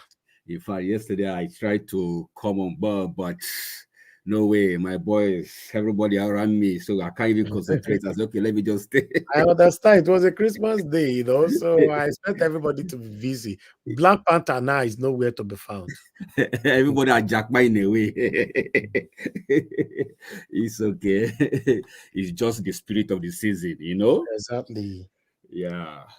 Anyway, Merry Christmas once again, everybody in the panel and those listening. Mr. Evans, I want to say that on one hand there is Mary, on the other hand there is weeping. Mm-hmm. Why? Because right now I'm having a mixed feeling. I was talking to one of my friends yesterday. I said, well, every Christmas, about I think 2-3 years now, I've been having mixed feeling once it's 25th of December. Why why am I having that kind of mixed feeling? I said, well, it makes me remember my dad. His birthday is on 25th.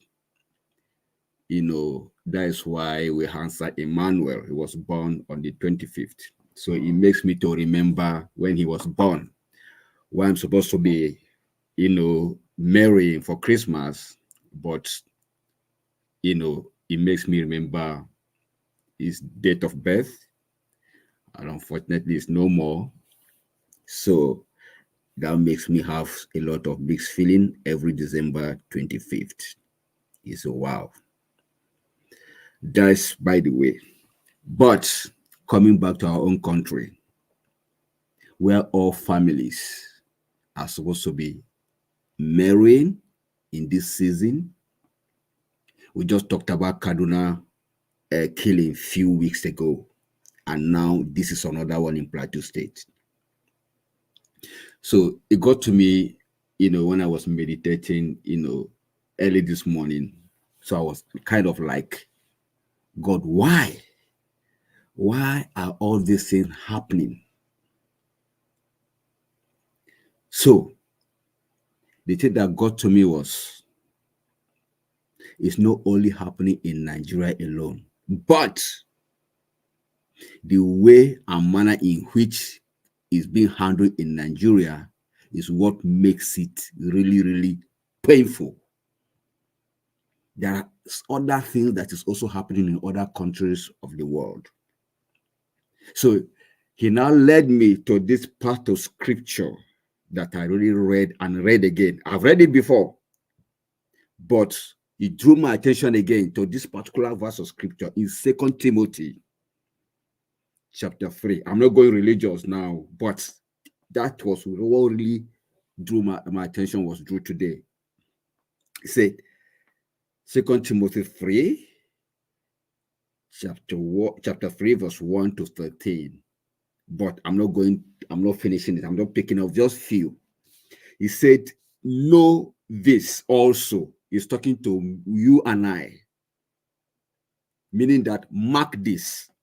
Say, there will be terrible times in the last days. He said, terrible times in the last days. Say, people will be lovers of themselves, lovers of money. I'm using a New International Version. People will be lovers of themselves, lovers of money, boastful, proud, abusive, disobedient to their parents, ungrateful, unholy, without love, unforgiving, slanderous, without self-control, brutal, not lovers of good. Mark that word, not lovers of good, treacherous, rash, conceited, lovers of pleasure rather than lovers of God. Then the most painful part of it in verse 5, he says something that shocks me.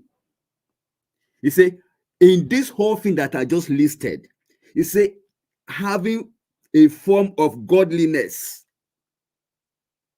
having a form of holiness, having a form of Christianity. I'm just putting my own analysis now. Having a form of godliness, but denying its power thereof. Have nothing to do with such people. Then another one is verse 7 that said, always learning, but never able to come to the knowledge of the truth. Always learning, but never able to come to the knowledge of the truth. See, what baffles me most. So I'm linking it to what is happening in Nigeria, what is happening in the world globally, and I'm bringing it back home now. This verse of scripture captures virtually everything. In situations like this, that people over 115 that are supposed to be marrying, but they are no more. Where is the love of our leaders? That's number one. Where is the love, even as the ordinary people of Nigeria? Anything that does not give you, how will I put it? Anything that does not, you don't have anything to gain in it. That's where lovers of self comes in now. Anything that has nothing in it for you. Mr. Jonathan spoke before now. He said, average Nigerians, anything that they look at that they don't have anything to gain, they cannot participate. And which is true. You don't need to be a politician. You don't even need to be in government. Lovers of self, lovers of money, no affection. Your fellow brother is dying, no affection whatsoever. You just move on with your life as if nothing happened. Here in this country, a dog have issue. Let a dog die. A dog, or maybe just something happened to a dog. You see what will happen. But here we're talking about human being like you and I, created by God. We're not talking about religion now. Created by God. Where is that affection? Where is that love? Rather, we are chasing money. That is why these politicians, they have succeeded in doing what they are doing. Why? Because they know average Nigerian. They know their temperament. They know they are move-on people. You can do anything to them. They have the ability to just move on. They'll be smiling and laughing in pain. They'll be smiling and laughing in poverty. They'll be smiling and laughing even when you're killing them.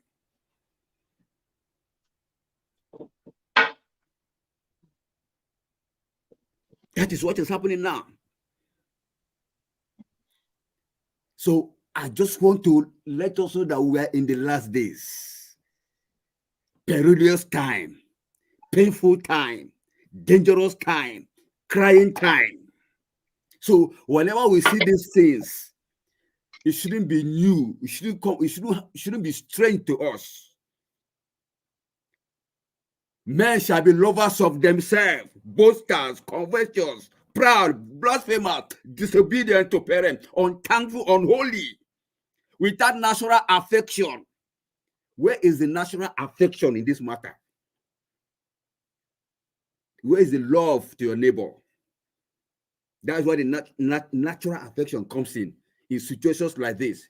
When people are weeping, when people are crying, even though you are supposed to celebrate Christmas, but when you see that your neighbor is crying for a loved one, somebody just died, he said it is better to go to the house of mourning than the house where they are declaring feast. In situations like this, where is the empathy? No affection anymore.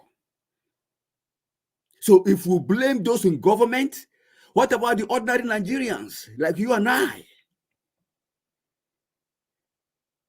And this is one of the greatest covenants, the greatest commandment. Love God, love your neighbor as yourself. Are we loving ourselves?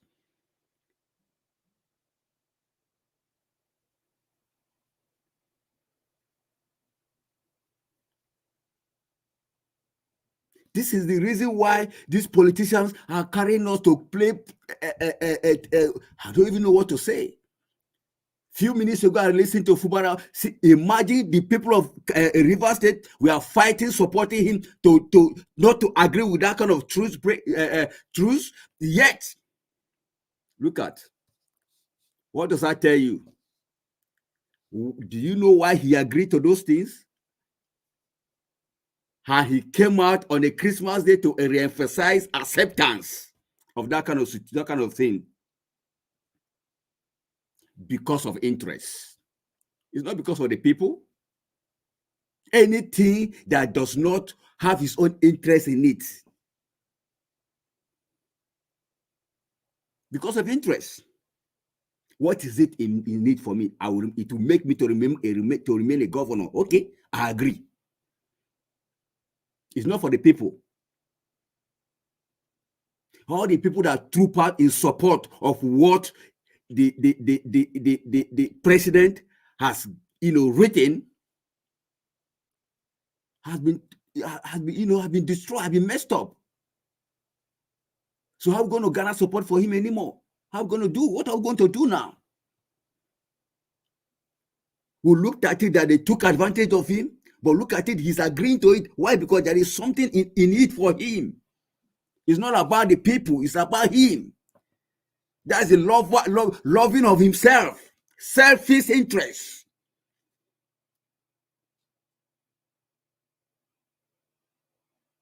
It's unfortunate that we find ourselves in this mess. Well, like I said, like I usually said, the truth is, Nigerians are part of their own problem. We are part of our problem, because if what you allow will keep happening to you. What you allow, we are the one that allow this mess. The other day we were talking about an average Nigerian in the market. We always find a way, to undo you. There's no transparency. There is no, I'm not talking about someone who is in government. Just do a little business with the other Nigerian. You will know that every average Nigerian is corrupt by nature. Cutting corners, making sure that he gets something. So imagine if that kind of person becomes a governor or find himself in the political power, what will happen? So these are the things we are talking about. Nobody is trusted. It's like this. In fact, when I think this whole thing, I just feel headache. You want to blame the political power. You also want to look at the people, the followers too. They have their own mess. Who will you now blame? Who will you now leave out? Leave out of the whole mess. Everybody's involved.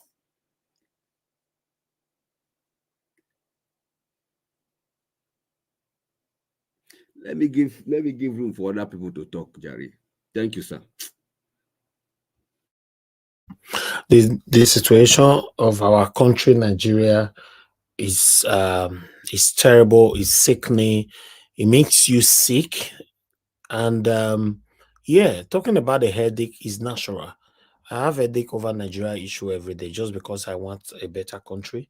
Yeah, I'm not doubting you, my brother, Mr. F. Emmanuel. It's sickening because we talk and it gets worse. We have a country where the government don't care about the people's plight. No matter how much you talk, they're not interested.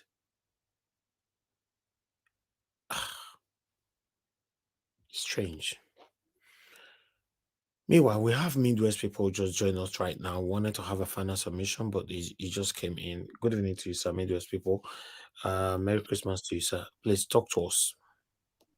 Merry Christmas, my brother. I greet everybody that are present here and people are also listening as well. My brother, the situation is very, very saddening.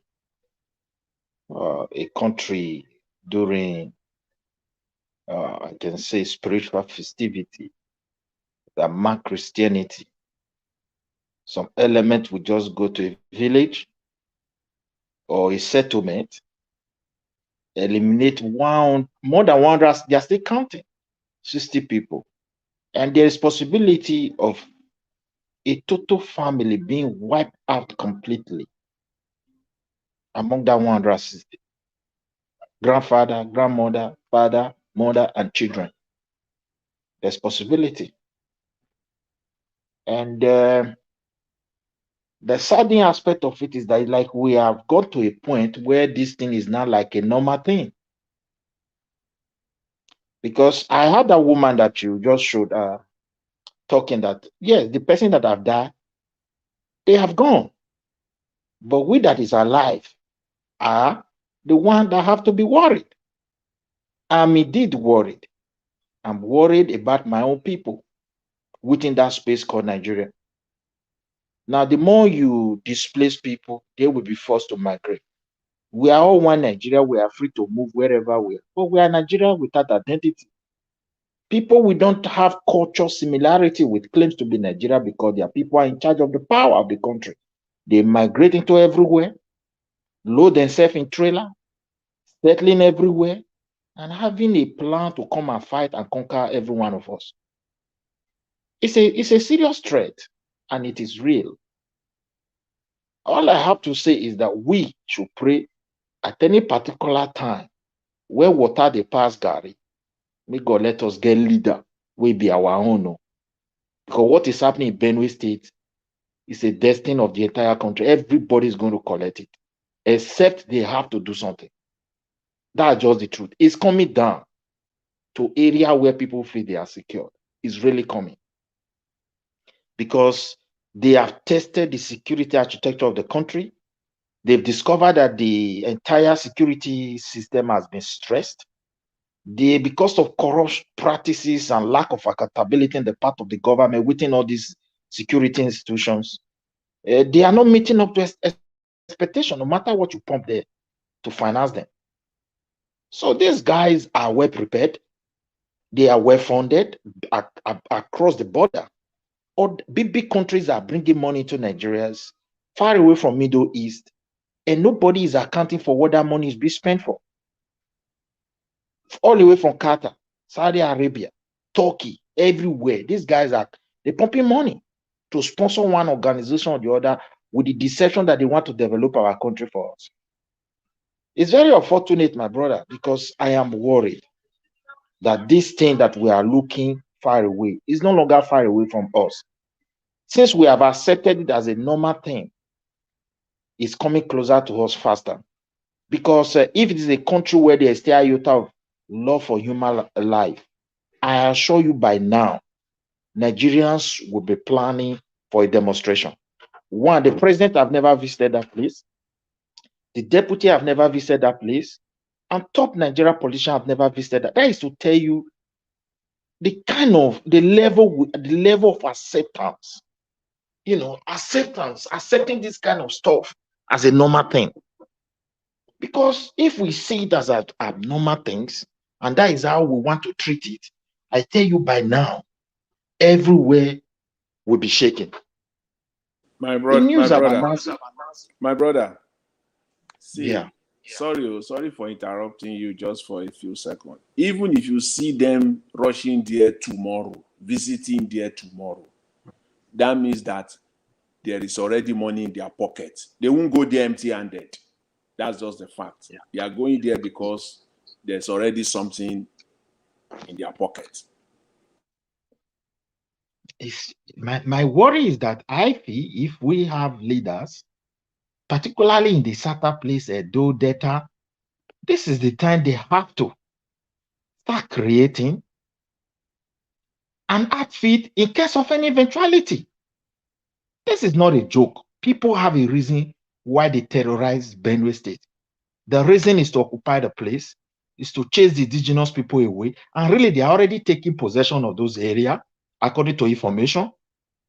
You understand me? So, and they are going to do it across the country.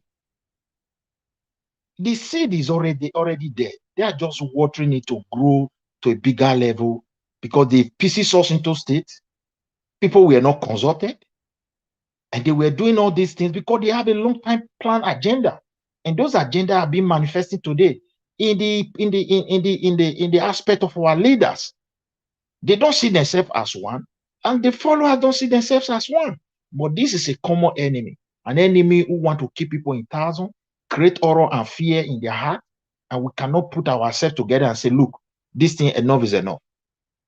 It's not by force to be a Nigerian, but we are all Nigeria to progress. If we are not seeing that progress, it is hard time people have to come together and discuss critical issues. It's very shameful. The president is running here and there, calling investor into a place where 160 people buy like that.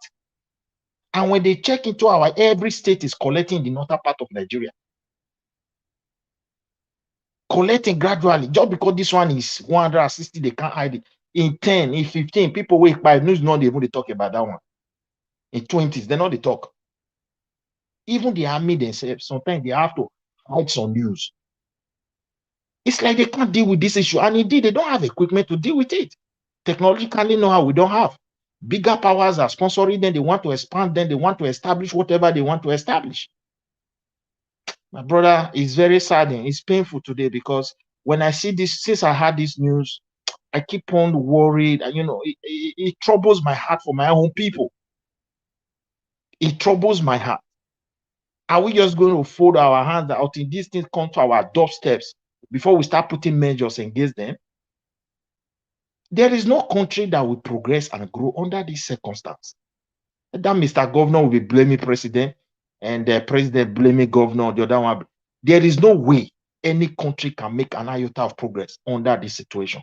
Investors cannot even try to go and put their money into that account, except they see an opportunity to come and exploit your natural resources. Since the country looks so primitive, we don't believe in professionals. We don't have law to protect our environment. So all the chemicals that other countries have put an embargo, they bring it there and pollute the air and the environment. And they tell you investors has come. Anybody that comes is an investor. Nobody talks about the environment, the negative effect, some of the chemicals they are coming to use in our land. We don't have people. We don't have laws to check them. You can see how vulnerable and exposed we are to this greedy world that we live upon today. So these are only the investors that will come to Nigeria. They will come for your natural resources and commit more harm than good. While the politicians will mobilize the army, they will mobilize the police, they will talk to judiciary and protect them to continue the havoc. After all, they have shown to the world they don't care about their people. There is no country in the world that this kind of something will happen under this season. that people will not feel the impact. The president, for them, they don't even care. Everybody has relaxed. They have seen it as normal. And it will continue. All this one, they have collected their own. The ones that are still alive, everybody have to be worried. And that's just the truth. Dear brother, I also give the space to another person because this one is becoming too much. And since our government don't have what it takes to stop it, and they cannot even stop it, it's very clear. That's just the truth. All right. Thank you. Thank you, Midwest people. God bless you, sir. Thank you for your submission and your time with us once again on the panel. I appreciate you. Before I comment on that, I have somebody on the phone. Love of God is my strength. Good evening to you, madam. Thanks for calling in. Please, I'd like you to talk to us. Thank you, ma'am. Can you hear me? Yes, we can hear you. Thank you very much. Thank you very much. Good evening, everyone on the panel, comment section, and happy Boxing Day. Boxing Day, where everybody's boxing inside the house. We are all boxing inside the house under the roof. There's nothing to be happy about. It's nothing. I know. Yeah. There's nothing. I know. Now, I just say this massacre that happened in our country, especially in Plateau State. This has been ongoing. It has been ongoing. It's not today.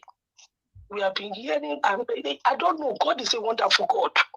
I wonder how we are still having people in Plateau State being called a people of Plateau. I don't know how it's happening, because the way they go there is as if they want to take their land from there. It's like a land grabbing that they are going out for. Let me speak. Number one, I want to speak on the governor of Plateau State. The way the governor came out and start talking about the deaths that happened in the state. People died, and you are wearing white. Your people were massacred, 100 plus, and you are wearing white. So you are showing to people that you are in a happy mood. He's supposed to rub himself on black to show what how negligent that it can be. That can be a governor of a state, and people can come and they can tell you that they are coming, and there's no security that was made for these people to be safe. And you have the God to come and tell Nigerians that 50 people were massacred, when we know it is more than 50. And you are wearing white, shining white, not even a one that is dirty. It shows that that man has no pity, he has no love for his people. And I feel really angry. That's one. Number two, the one that called himself president, we have not heard anything from him to even say, let's call a press conference to talk about what happened. This thing that happened in Nigeria on a celebration day. This is the second time they've done this. They did it last year on Christmas Day. They captured one bishop in Plateau State, used him as ransom for a very long time. After they tied him out, tie him and put him in the hole, and even show us the picture on Christmas Day. Every time they do it as if it's a thing for them, a joy for them to do this to Christians, so that on our celebration day we are going to be angry. I don't know why, and it's a wonder to me, why is this thing happening? Number three, Arise TV. There's something they do that really worries me. In this country, BBC, Sky News, or ITV, if there's a sad news, the way the presenter will come out and present the matter, you will know that, you will see the person's tone will change to what he's trying to say, because that's journalism. You don't come out when we have something that as great as this happening in Nigeria, and you are talking, laughing in the studio as if there's nothing. What's his name? Rubel Abati. He's thinking that is a joke. Because when something do not happen in your family, you don't feel it. You don't know the pain of how people who are celebrating the death of the birth of Jesus Christ, and you people went to make them sad, and you people came on with makeup, looking beautiful on the street, and you people are talking as if what happened in that place is nothing to them. They need to change that system. Someone needs to tell them that they are getting it wrong. It's not a celebration. We are not happy with what happened. Come out and let us see it in your face. Let us see remorse in you. Let us see empathy in you for those who their loved ones have been permanent. So that's what I think that is wrong with our Nigerian journalists. They bury things, they cut numbers. If 100, if 1,000 payment, they will say it's 30, they will say it's 50. They are cutting it to the world not to see. But we know the truth. Number 4, I remember when that thing happened in Kaduna, when they threw a bomb. They quickly say, oh, the person that is flying that plane is from the east. I don't know how they buried it. I think this is a plan thing because they say they went to bomb where they are praying. So they have planned it and they did what they did yesterday. So like a revenge against the Christian. Nigerians, let us talk to ourselves. Something is happening. Nigeria is shaking. There's no Nigeria anymore. This Nigeria that you see is a business entity. This Nigeria that you see is a place where they just come together to make their money, and when they go another set, we enter. If we are still hoping there is an election that's going to change Nigeria, we are joking. I had to say something today. The Plateau State governor was calling Mr. President Tinubu. Doesn't he know how he came in? Was he elected into that position? They will cover it and be covering it. Everything we see, we cover it with cloth. We cover it. That's how we've been covering in Nigeria since 1960 up to this time. Until we start to say the truth, Nigeria will be where it is. And for Nigerians, we are the only one that have the right to, is in our hand. What we do with it, that's what will happen. If we want to follow them the way they are doing us, let us continue to follow them. So very soon we might not have a country to enter because maybe they will live where they are doing it and they will come to the city. And when they come to the city, Abuja, look at Abuja, everywhere now people are running because every time they pick people from their house and take them to the bush. God will help us. My brother, everybody's sad, but may God help us. Thank you, ma. Thank you very much. God bless you. Thank you. All right. Thank you very much, my people. I appreciate you all. That is all we have for you in terms of the first session. So I'd like us to have a final submission so that we can round up this show. I'll come back to give us a mandate again. But before that, I'd like to quickly appreciate Michael and Emaro. Thank you very much, sir, for the super chats. Thank you. I'm grateful. May God bless you. Give us a mandate. Please give us your final submission, 5 minutes. Oh, sorry, I put something in the private chat. I don't know if you saw it, sir. Sorry, but I think we Okay. Yeah, just go ahead. Well, we will just continue to make our voices heard, and hopefully things will change and the people will actually arise to the task of saving the country, because as it stands right now, the people in power don't have anything to offer. They don't know how to do it. They cannot do it, and they are denying the reality or the fact that they cannot do it. But we'll just continue to speak, and hopefully things get better, and then the country is fixed. Plateau State, honestly, is very sad, and the governor saying what he said, I don't know.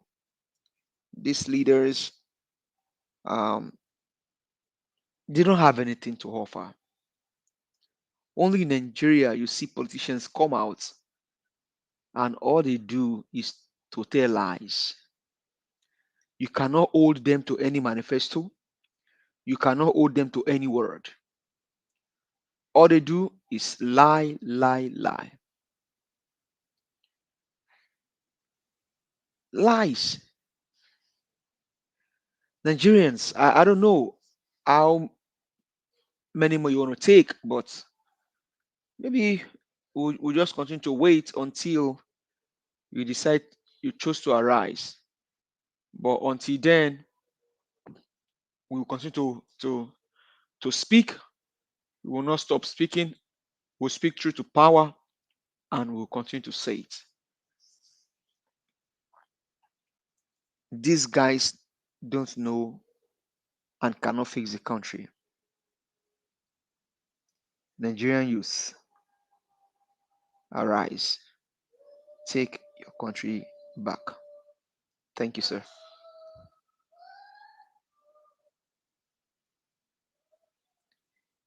Can you hear me, sir?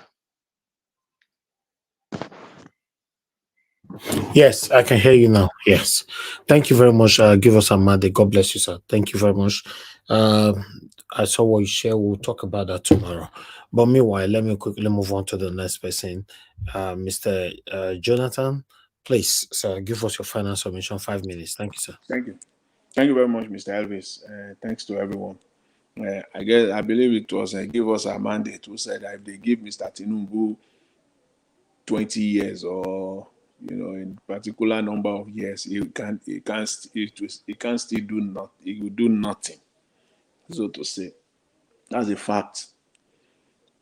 Give him to rule Nigeria for the next double the term. Is it 8 years? Give him 16. He will do nothing.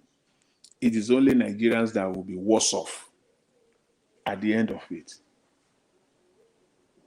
To address this issue that they can't do anything, even looked at what happened before Christmas, the last 50% transport discount. They are drumming all over the place. That in itself is not even real. It appears or it seems to be a good, immediate, short-term policy. That's what it appears to be, which is not. It is simply because somebody or some people have lined up their pockets with the commonwealth of the people of Nigeria. Anything, I can't say that enough today to re-emphasize it today, even going forward. Please, when you see them rushing to PLATEAU tomorrow, don't think they are doing anything good. They can't do good. They don't have the capacity to do good. They cannot do it. It is simply because somebody is going to get paid at the expense of the people of PLATEAU State. They cannot do anything. The only hope that remains for the people of PLATEAU State now, it is in their hands themselves. It is in their hands. I was watching over the weekend. I think it's also important just to know that Nigeria is an abnormal space, completely abnormal space. In Serbia, this country, this Eastern European country, in Serbia, they had their parliamentary election, I think last Sunday. Not these two Sundays 2 days ago, the one before this last one. They had their election and they announced the result. And the people said that is not the result. They have occupied the street of Belgrade. There's no messing around. The people take their country themselves. They have occupied Belgrade. Is that this election should be called off, a fresh election this one should be annulled and a fresh election called. No messing around. See, it is too serious. It is too fundamental, the issue of election. Not just a local election. We're talking of the general election, presidential election. It is not for court. You see this court thing, because this is our problem. We have to address it. If not for this, we will not be where we are now. We will not be where we are now. The people of Serbia, they have occupied their country. They are not giving it to any court to say court should come and decide anything. The moment the election result was announced last week, Wednesday, everybody stepped out. That country is upside down as we speak now. They are not waiting for any court to come and this is not about court. It's too fundamental. If there are just some issues with elections, here and there, you have that issue there. Maybe you want a few places, then you can say the court will. But when it is too fundamental, it is the people that will take back their country themselves. You don't leave it to criminals. For you to have the guts to sit down and plan to rig an election in the first place is criminal. And you don't allow criminal to get away. This is too serious a matter. You can't leave it in the hands of court. Somebody who has the capacity to plan to rig an election, getting through the system will not be it will be much. That one is even easier than the rigging itself. Going through the system to manipulate the system is much easier than the rigging itself. See, the rigging is much more difficult. After the rigging, manipulating the system, whether the court, whether the institutions, the agencies, that one is no problem. Because they are the one that set those institutions up in the first place. So going back to manipulate those institutions is not a problem. It is the rigging. It is the people. We have to steal from the people. If we can succeed in stealing from the people, then leave the rest. Because Nigeria sat down all this while and allowed these people. Now they are emboldened. They are emboldened to the point where Nigerians are not citizens in their own country. This is just, I don't know, is it to cry? How to say this? They're not citizens, for crying out loud. They just buy people like that. Even if they kill one of your citizens, all hell will break loose for that alone. For that alone. Talk how much more we're talking of over 200 people.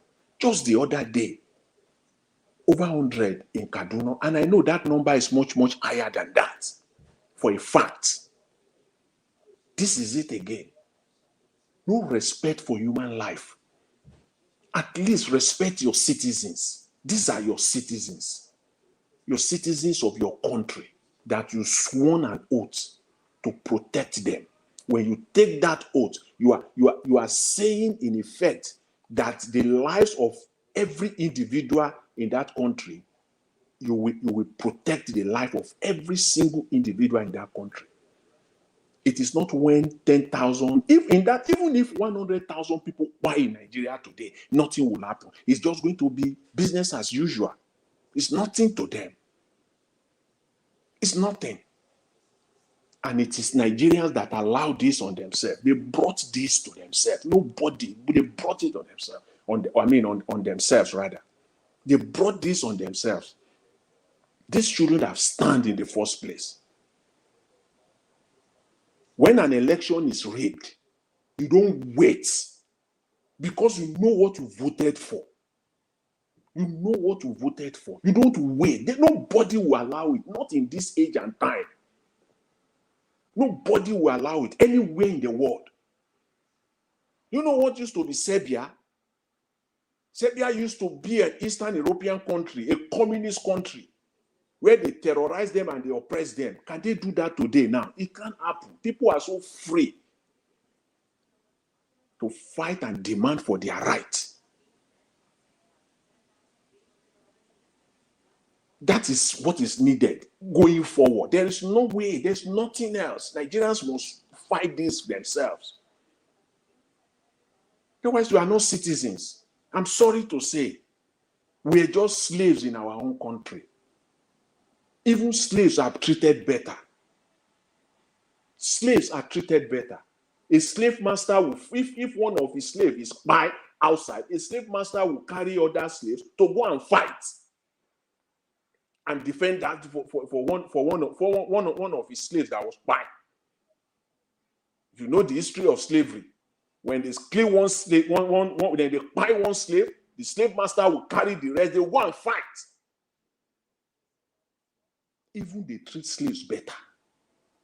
Can't even treat somebody, even if dogs are even better.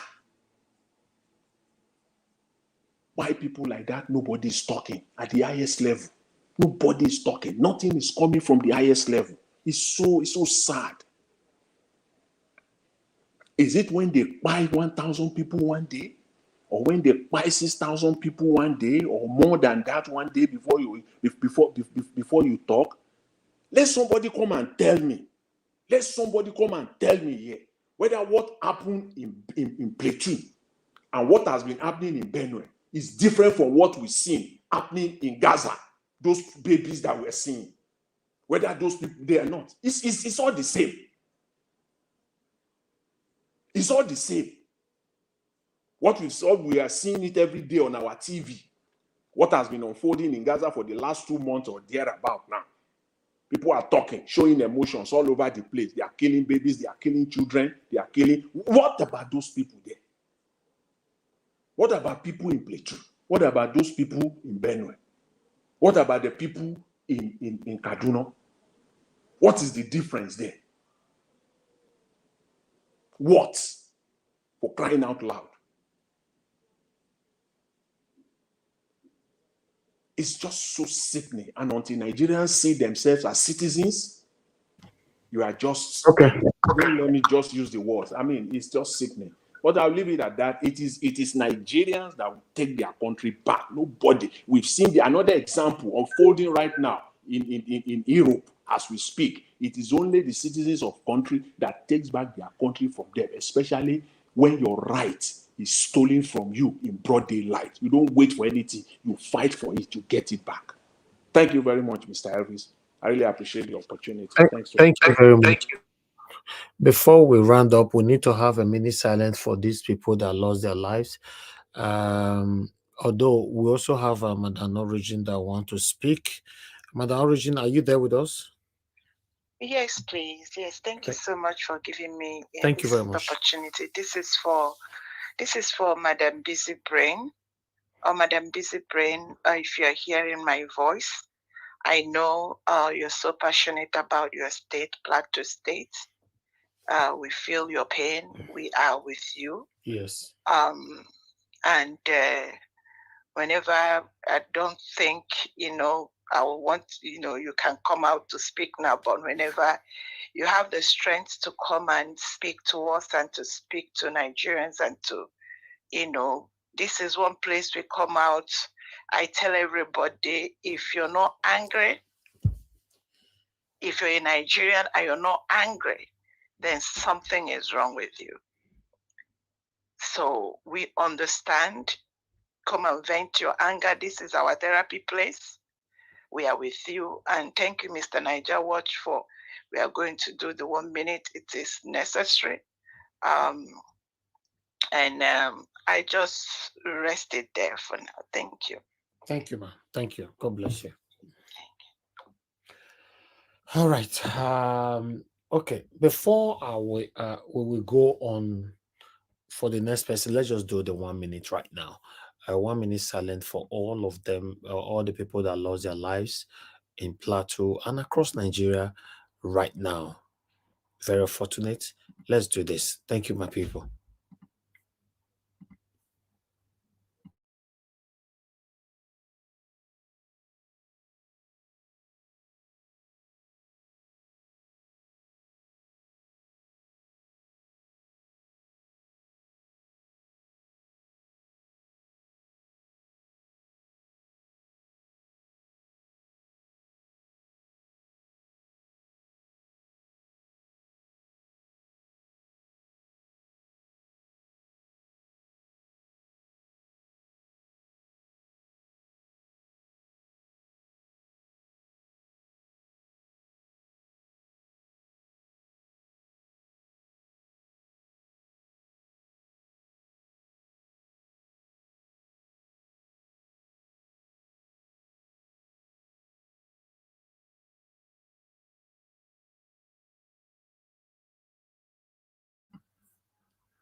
May the departed souls rest in peace.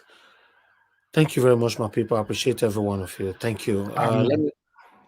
Thank you. Let me come to Madam Luke. Madam Luke, thank you very much. If you're still there with us, please give us your final submission. Thank you, ma'am. Okay, well, final submission. We're not even going to discuss Wike and Fubara.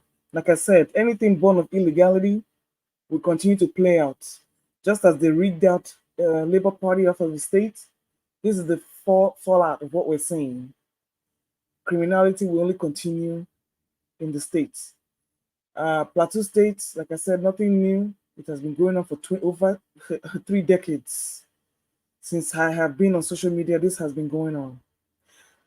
And finally, yes, it is left for the Nigerians to take the country back. Unfortunately, the people living in Nigeria are not Nigerians. These are imported terrorists from outside the country that are taking over Nigeria.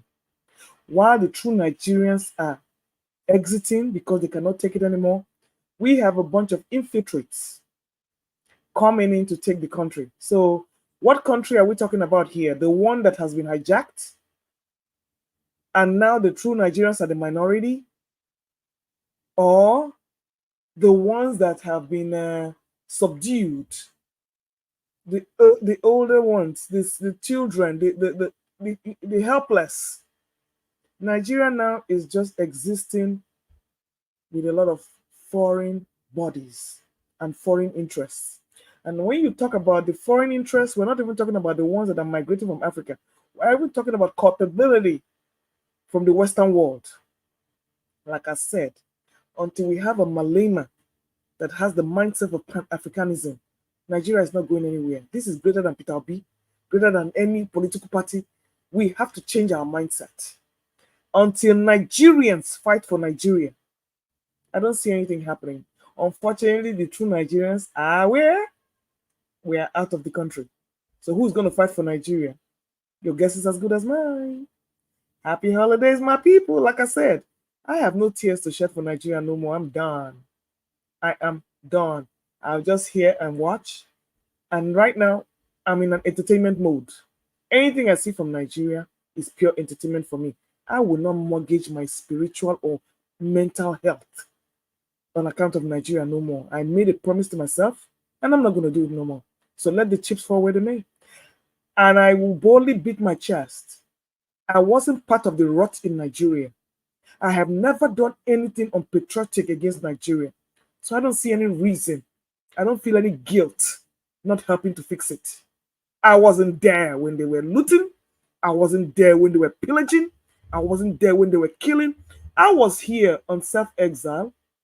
I sold myself back to slavery to redeem myself. So I cannot pay twice in my lifetime for a country that has failed me. So for those who care, knock yourself out. Peace out.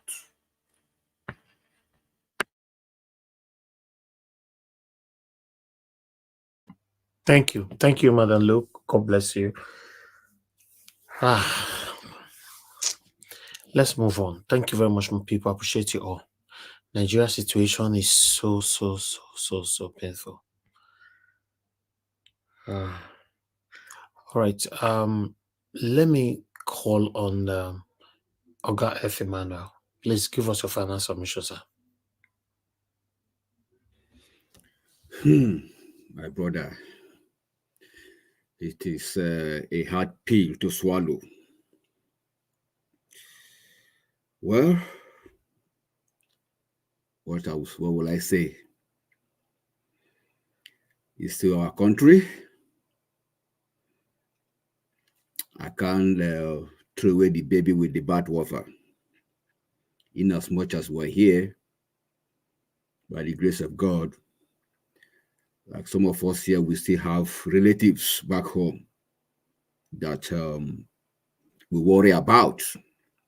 No matter how comfortable we are here, we still have relatives that are in that dungeon. So that's why you see us always coming here to talk and also praying that things get better. So it's a painful one, but that's where we find ourselves. One thing I want to also say, that our media, they are first Nigerians before they became a professional media, before they found themselves in that office. I'm worried that things like this will happen in our land, and all our media in Nigeria, none of them is putting on black. We are blaming the Plateau State governor for putting on white, no problem. What about our media? Where is the patriotism? Are they not Nigerians? Are they not in the same country when all this is happening? Can they showcase or feel the pulse of the bereaved to at least say 2 wrongs can never make a right? If our leaders are not complying accordingly, if our leaders are not patriotic enough, what about our media that is updating us of what is happening? Can they put on black to show, first of all, that they were first Nigerians even before they got to where they are today? Coming to tell us stories. This is what is happening in this state, the other state. These are human beings, for crying out loud. Arise, channels, and all the other medias, AIT, NTA, where all of you, can't you just put on a black attire, at least for 5-15 minutes, that you're projecting your news to the public? At least that will show to the whole world that you are a patriotic Nigerian. But unfortunately, that is not what is happening. May I ask you a question? Go ahead. I've heard this black and white. I've heard this black and white and black and white and black and white and black and white. And I've made it in the comment. Putting on a show of mourning does not reflect exactly what goes on in your mind.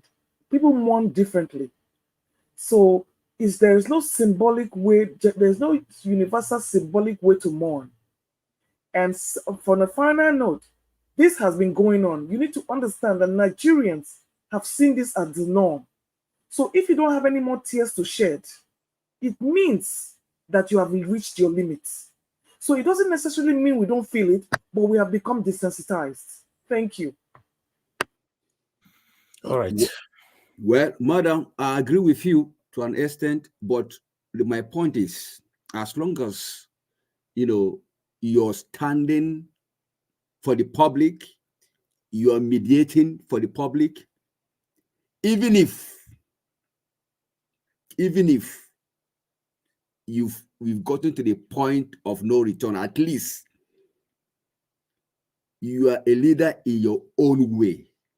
Because the question is, nobody reads anybody's mind, but at least what people see will portray at least a little of sympathy. That's the angle I'm going. That's the angle I'm going. Not as if, but you cannot give what you don't have. When you do that, that is hypocrisy. It's better I see them the way they are. They shouldn't camouflage it, please.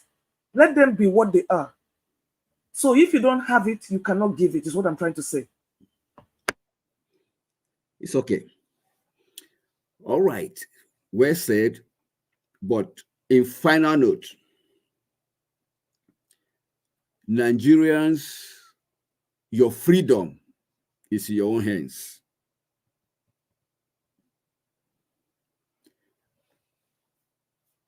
Set yourself free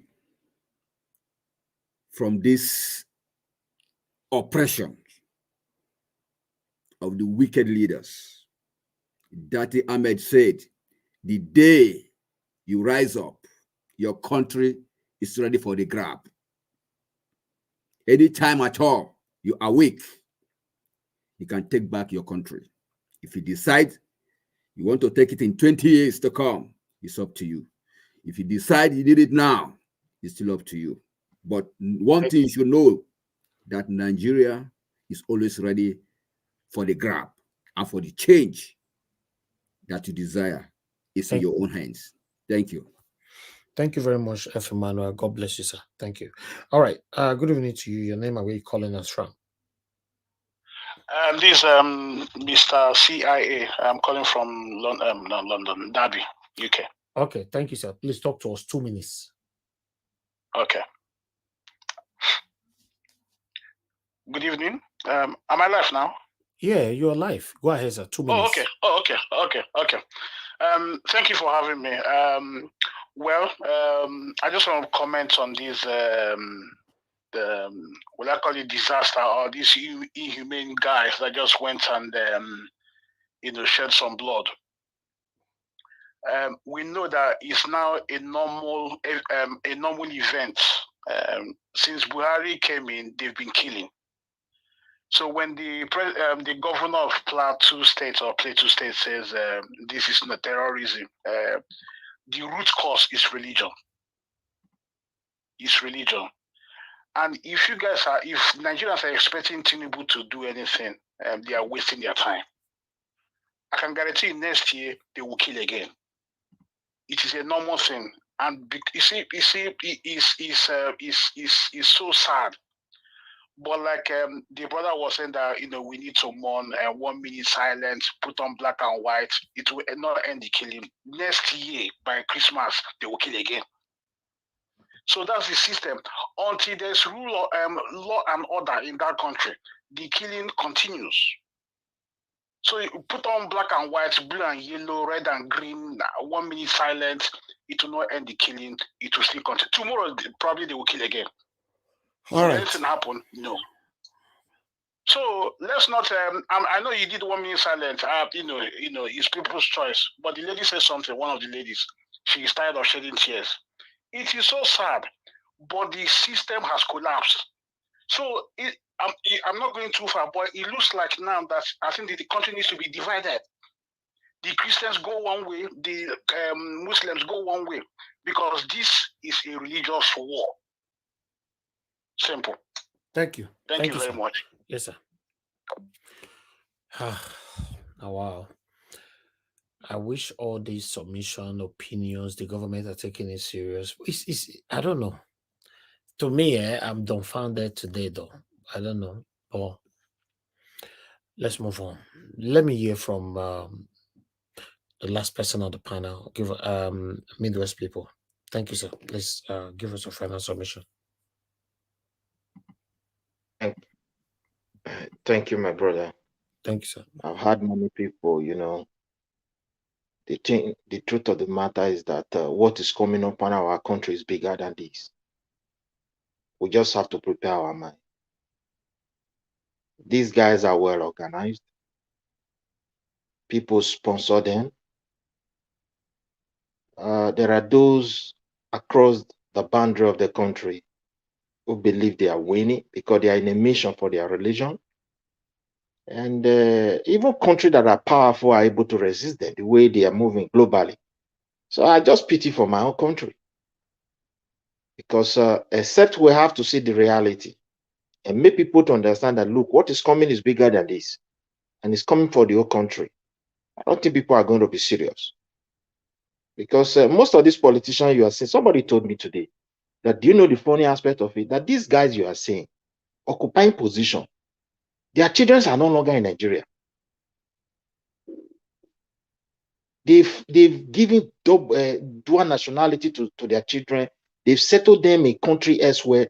They don't even work. They have enough money to spend. So just imagine. Now, if everything now decide to slip into full-scale crisis, they are not going to wait. So you can smell the vulnerability against our people because those who are sponsoring these guys committing this evil are well prepared. They will be there to give the directives. While we who feel we are safe in the South, our leaders, those guys you call your governor, you call commissioner, you call Senate, they will abandon their place. It is our time. People have to call spade a spade because this issue is a serious one. Everyone have to start meeting and start discussing this critical issue. People need to consult behind the closed door over this issue. Nigeria is still our country, but that does not mean we should not prepare in case of any eventuality. They need to. And that's just my submission because this one we are saying is nothing, man. These guys, they mean business. And they're just looking for a way to perfect it. The first strategy was to destroy the economy. Indigenous people will be running out of their land while they are occupying it. And the second one is to create fear and horror. So people will be running away while they will also be occupying some space. Now we have IDP camp across the country. Tell me anyone that are successful, that the government has been able, haven't deployed Nigeria army, mix them with police, mix them with the mobile, call them all kind of name, thunder safety, this one, elephant killer, this one, whatever, tiger, moving in the sky. What name have they not been? Tell me one IDP camp that are successful, that the people that occupied that they successfully return back to their own places of origin. There is no one. And many people are still going there now. IDP camp is swelling. And you want to tell me that country is not at war? We're into serious trouble because everywhere across the country, even in the north, everywhere. But those who want to, who want to kill innocent people and by bringing in bad, evil people, at a point, it seems they cannot even control these guys again. They are also vulnerable as well. But we need to do something and look for a way to put a wedge of safety and security for our own people. That's just what I'm trying to advocate for because this thing is not a normal thing. So we just have to accept the reality. It's an abnormal situation, but we're in a country where abnormal things are not normal. So that's what I mean. So it's just the truth. They will only go there to go and give false promises as usual. We are investigating. We are going to investigate. We are going to hunt for the perpetrator. We are going to bring them to the justice of the land. All those things are just talk. The army themselves, they don't tire. I'm telling you the truth. They don't tire. They know what is going on more than us. Every guru inside the election, they were aware. What is going on today, how they arrest people tomorrow, other group will set them free, they are saying it. So even they are overstretched, they are no longer army, they are not police. Just imagine. They are training for all these years since 1990 date is now a training of how to police, not how to combat and save a country in case of any aggression. So my brother, I rest my own case. There is very heartbroken. They make this Christmas so saddening for me because most of us who live in Europe for years or in an advanced world, life matters a lot, my brother. Particularly European here, we don't see this horror as much where they buy people all the time. If cats have problem here, you have people to call, and they will come with ambulance. If you have dog and cat here in your house, you see they're coming. No talk of human being, my brother. 116 souls. Everybody just like we don't know what to do. Nobody knows where to go. Nobody knows where to cry to. May God have mercy on us, my brother. I give this space to another person. It's so heartbroken. That's just the truth. Thank you. Thank you very much, Midwest people. God bless you, sir. I appreciate you. Thank you so much. We're supposed to be rounding up now, but somebody requested for a number to call. The number is on the screen right now in case you want to call in. I will wait for you to call in. Just put in like 1 minute for you to call in. So we go on this quick break. Just because of you, I'm waiting for your call. If I come back from the break and you're not there, then we will move on. And yeah, to the next person. Thank you. Africa is now or never. You whether win it or lose it forever. Africa is now or never.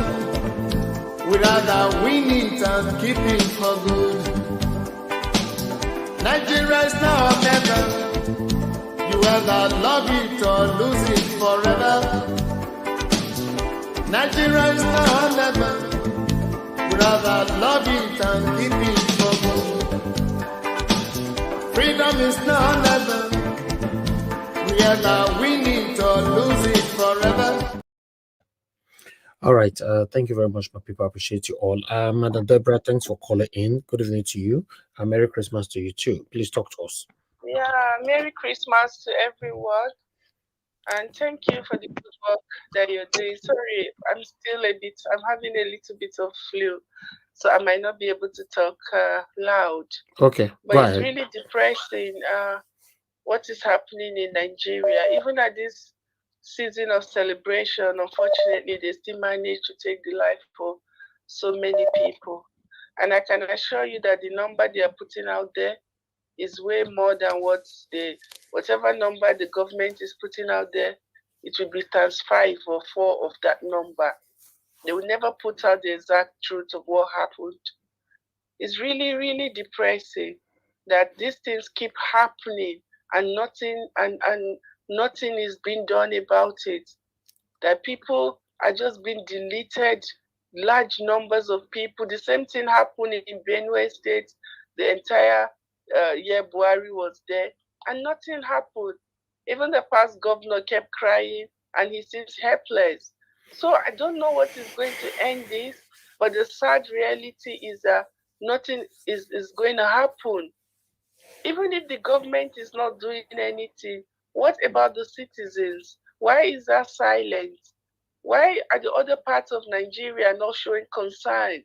But they've forgotten that when they finish with one part, they will come to another part. When is this going to end? Okay. And then even on social media, these things Nigerians are not even putting it out there. You will see them talking about things that are not important. Exactly. Or Emeka Ike's issue. The whole bloggers will be talking about irrelevant things.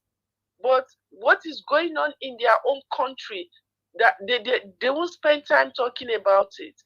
Like one of the people on the panel said, that with what is going on in Nigeria, is it not even worse than what is going on in Gaza? But how much more? But you can see the amount of publicity that one is getting, the way they are putting it out there. Okay. But Nigeria owns nothing. When you even go on social media, apart from you and maybe if there's anybody that is talking about it, you won't even know that something like that has happened. And tomorrow everybody will move on. I don't understand. It's sickening whenever you hear things like this happen, and the way that it is being reported and the way it is being dealt with. I don't know what has happened to Nigerians that have made us so docile about things that are important, about things that need to be spoken about. Maybe I don't know what will happen that will wake them up, but I'm still waiting to see that response, that kind of reaction that will wake up people to be angry, to say no, enough of this. But it's not happening. It's not happening. Okay. And that Thank is you, madam. the saddest part of it. Thank you. Thank you so much. Thank you, madam. God bless you. Thank you. Yeah. Okay, let me pick this call. Hello, yeah, good evening to you. Your name and where you calling us from? Hello? Hello? I can hear you. Where you calling from? What's your name? My name is Wally. I'm calling from New York. All right, okay. Were you the one that wrote on the comment section asking for a number to call? No.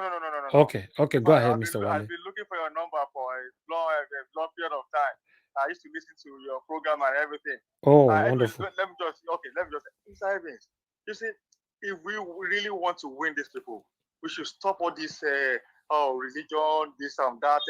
The Muslims should go on their own, Christians should go on their own. No, we should stop it. We should stop it. In fact, we want to take out these criminals out of the government house, and we have to work together. But if you are saying, this and that, no, it's not going to work. That's one. And two, Mr. Evans, that governor, whatever happened in that place, that governor, at least those people, they always give them, what do you call it, security votes. The money the president is governing every month. What are they doing with the money? All the governors of Plateau State, what are they really doing with those monies? So what are they really doing with it? Mr. Evans, I want to tell you something, sir. You see, for me, for now, we should be canvassing for the next election. This is the president we need to change. We should be interested in the House of Assembly and the Senate, because those people are the main criminals. Because if we don't do anything about those people and we are focusing on the president, I'm sorry. Even if we put the best president, man, that we know that, even if Mr. Obi, when the election was there, those criminals as of assembly, they will not allow him to operate. We need to tell our people that, look, not only the president we need, the House of Assembly and the Senate is very, very important. And that is what we will be telling Sowore, that look, if you go to the Senate, then finish them in this Senate spot. Let us know what is happening in that Senate. I know you love Nigeria and you want it better for Nigeria. All these things that they are doing there, if you can come and tell us, this is what people are doing, so that people will know, because they will hate you. Because without those things, as a Senate, I'm sorry, I don't think the president cannot do nothing. And those, if you look at now, we have the president Tinubu now. He's doing the way he's doing because of he has National Assembly, both Senate and House of Assembly. They have PDP and APC, those criminals. And look at what's happening now. The Labour people that we are even talking, maybe they'll make a change. They're also joining them. We need the good people in that assembly. We need them. And this is time we should start. If we really want those criminals of Tinubu not to be there in 2027, we need to start working now. We should leave there, let them enjoy the 4 years. And we should start preparing for the next election. That's what I think we should be doing now. Thank you very much, Mr. Irving. Thank you, sir. Thank you, Mr. Wale. All right, guys, I'm done with calls now. Madam Eugenia, I'm so sorry for what is happening in your state. Good evening to you. I didn't know that you're from Plateau State.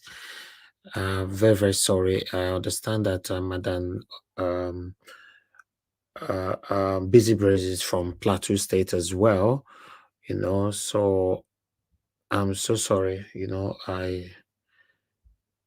I'm with you guys. Trust me, I'm with you guys. It's very sad. Very, very sad.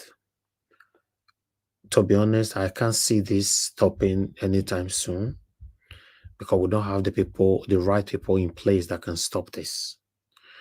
So it might likely get worse. Yeah, it might likely get worse. We don't have the right people in place that can stop insecurity in Nigeria. Currently, kidnapping is not a lucrative business in Nigeria. It's pathetic. Thank you very much, everybody, for your time with us today. We've come to the end of this broadcast. I'd like to appreciate again Michael Ganemaro. Thank you, sir, for your support earlier on. Thank you very much, every one of you that came to the panel. Give us a mandate. Mr. Jonathan, Kingsley, Madam Luke, F. Emmanuel, Midwest people. Thank you very much. I appreciate you all. Now, God bless you now. I have somebody still calling in. Let's take this call quickly. Hello, yeah, good evening to your name and where you calling us from. Yes, Donny Boy, I'm calling from Houston, Texas. Talk to us, sir. You have 1 minute because we are rounding up now. 1 minute. Yes, I served in Jos, Plateau State. And so that is why I served in Brighton Ladi. And so that is why, it touches me, this kind of thing happening. My own opinion here is just to put more money on security. I mean, who's going to put the money on security? Who? Yes, arms. They need to arm the youth. That's what I'm saying. Who is going to do themselves. It? Who is going to do it? It's sir? the government now. They have Which the government? Money now. Which what government? The money for? They joined the Plateau State government now. The Plateau State government, they have money. Okay. And there are a lot of people that are wealthy in that state. They should arm them and they should be accountable for those arms. Even the bullets, count the bullets daily. Okay. You come to work, you give a bullet to go and man do surveillance. I mean, we have security personnel. You can even send people abroad, ask for help, do some. I think Abacha sends some people to Israel for training now. You have to make effort. Help yourself. Nobody will help you. And then, anytime you go for patrol, you come back, you count your gun, your bullets, how many bullets they gave you. There should be accountability too in the security system. So they don't use it for private means. And even protect, this is, it's how can I put it? It's who gets the pain that feels it. So you cannot compare security situation in Plateau with security situation in Kwara or Zamfara, you know. So it's who has the pain that feels it. I cannot feel any other person's pain. Out there, it was Second World War that brought America to poverty. Go to history. I look at history. You have to fight. It was after they fought the Second World War. After they fought, it was as we are building the machinery, building themselves, building the security to go and get Hitler out. That they came out of poverty. Thank you. Thank you, sir. Up to now, at least they've been able to, All right. to maintain, All right. their level of financial security. Thank you, Thank sir. you. Yeah, thank you for calling. God bless you. Hello, Mr. Elvis. Yes, sir. Go ahead. Mr. Elvis, let me just make a few comments on this last call. Yeah, please make it very brief. I need to go now. Thank you very much. See, the last caller is like you are not familiar with the happenings in Nigeria. First of all, giving money to security is just lining their pocket again. In the 8 years of Buhari administration, 6 out of those 8 years, defense got the largest share of the budget. The least amount during the 8 years of Buhari's administration that defense got was 900 billion naira. Aside from the supplementary budget, where is it today? Where is that money today? It's nowhere to be found. They just line their pocket. Right now, it is not about additional money for security in Nigeria. It is the people. There are people that are behind this. And you need the leader that is ready to undo Nigeria, to play his role, his constitutional role of securing Nigeria. Not just mouth or eye service, not psychophancy. Do your job. That is the only way. Additional money for security is not the way. As I've said it earlier, and I am happy that somebody came now to make this kind of comment. This is what we're talking about. When the moment you see them allocate additional money to security, you will see all of them will come out like bees pursuing honey. They will come out to do nothing. Thank you very much, Mr. Elvis. Thank you, Mr. Jonathan. God bless you, sir. Thank you so much. Ladies and gentlemen, we've come to the end of this broadcast.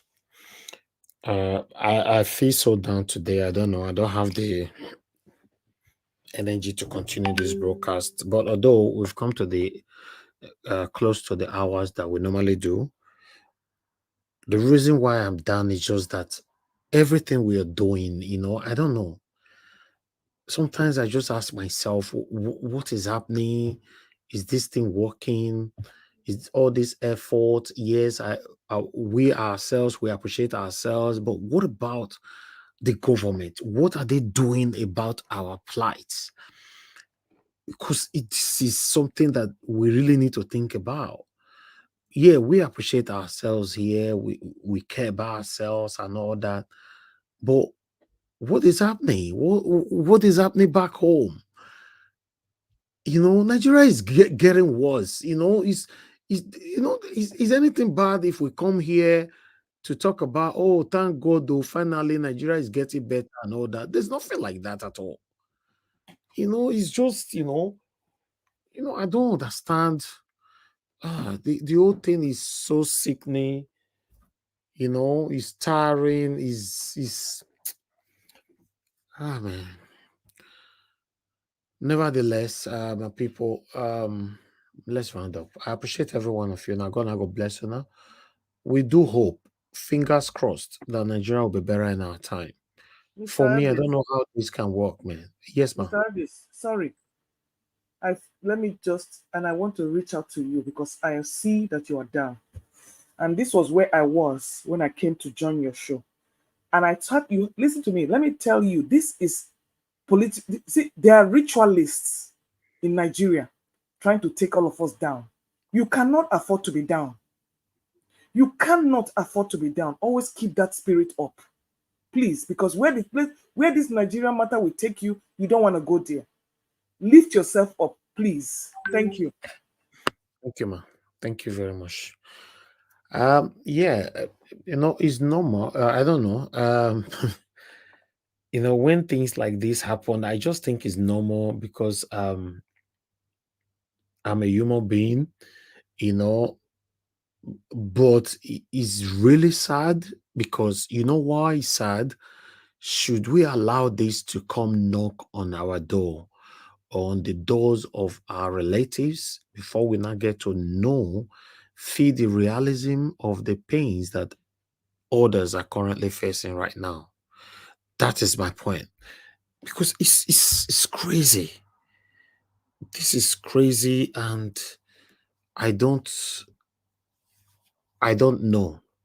Because do you know why? Do you know why this is even more painful? We are talking here every day. You all coming here to put in your golden voice here, how Nigeria can be better. Now, my question is, who is that person taking all this into account and do something about it? They talk every day on a rise, right? Let's assume they pretend they don't see us. Let's assume, even when we know they're seeing us, okay? Nigeria Watch is not just a channel that you can push with one finger. But let's accept it that, okay, they don't see us. Are you telling me they don't watch Arise? They don't watch channels? What are they doing about it? So it just look like, or they don't read newspapers? So what are they doing about it? What is happening? Now, today I not just posted something just 10 minutes ago here, asking, how can I, please, can you guys tell me how I can prove to, how I can show love to a girl without not spending money? Look at what they are discussing. Today, not one of the biggest bloggers, on Instagram in Nigeria.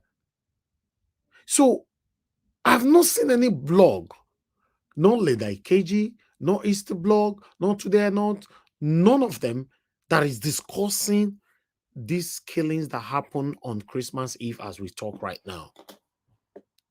Okay, let's assume everybody were talking. Let's assume everybody were putting in this, everything that we're doing right now, we were doing it together with unison. Maybe something will happen. But the way it looks like, it's getting worse. Nothing is working. It doesn't look like something that is going to change anytime soon. Thank you very much, my people. I appreciate every one of you. By God's grace, fingers crossed, we're going to be back again tomorrow by 6 p.m. Nigerian time. Let's continue to stand for what is right. Let's be hopeful that Nigeria will be better in our time. But the way it looks like right now doesn't look good at all. Thank you. Now God bless every one of you. Mother of all Mommy Diaspora, thank you very much, Mommy. Black Child, thank you. Divine Cross, thank you. I see all of you right there. Thank you for those of you that came in today. And God bless you now. Continue to care and do the right thing. We have only one life to live. Yes, just one. Death is inevitable. Nobody's going to live forever. We should have that in mind. Lady Eugenia, thank you very much once again. Please accept my, I don't know how to put it on. Okay, let me say, I'm with you and your people in Plateau State. Money Olagbian, thank you. Stella Masemedo, thank you. Madam Luke, thank you. Thank you, my wonderful people. I appreciate you all. And God bless you now. So, I'll see you guys again tomorrow. Fingers crossed. Bye for now. Africa is now or never. You whether win it or lose it forever. Africa is now or never. We rather win it and keep it for good. Nigeria is now or never. You whether love it or lose it forever. Nigeria is now or never. We rather and keep it for good. Freedom is now never. We either win it or lose it forever. Freedom is now or never.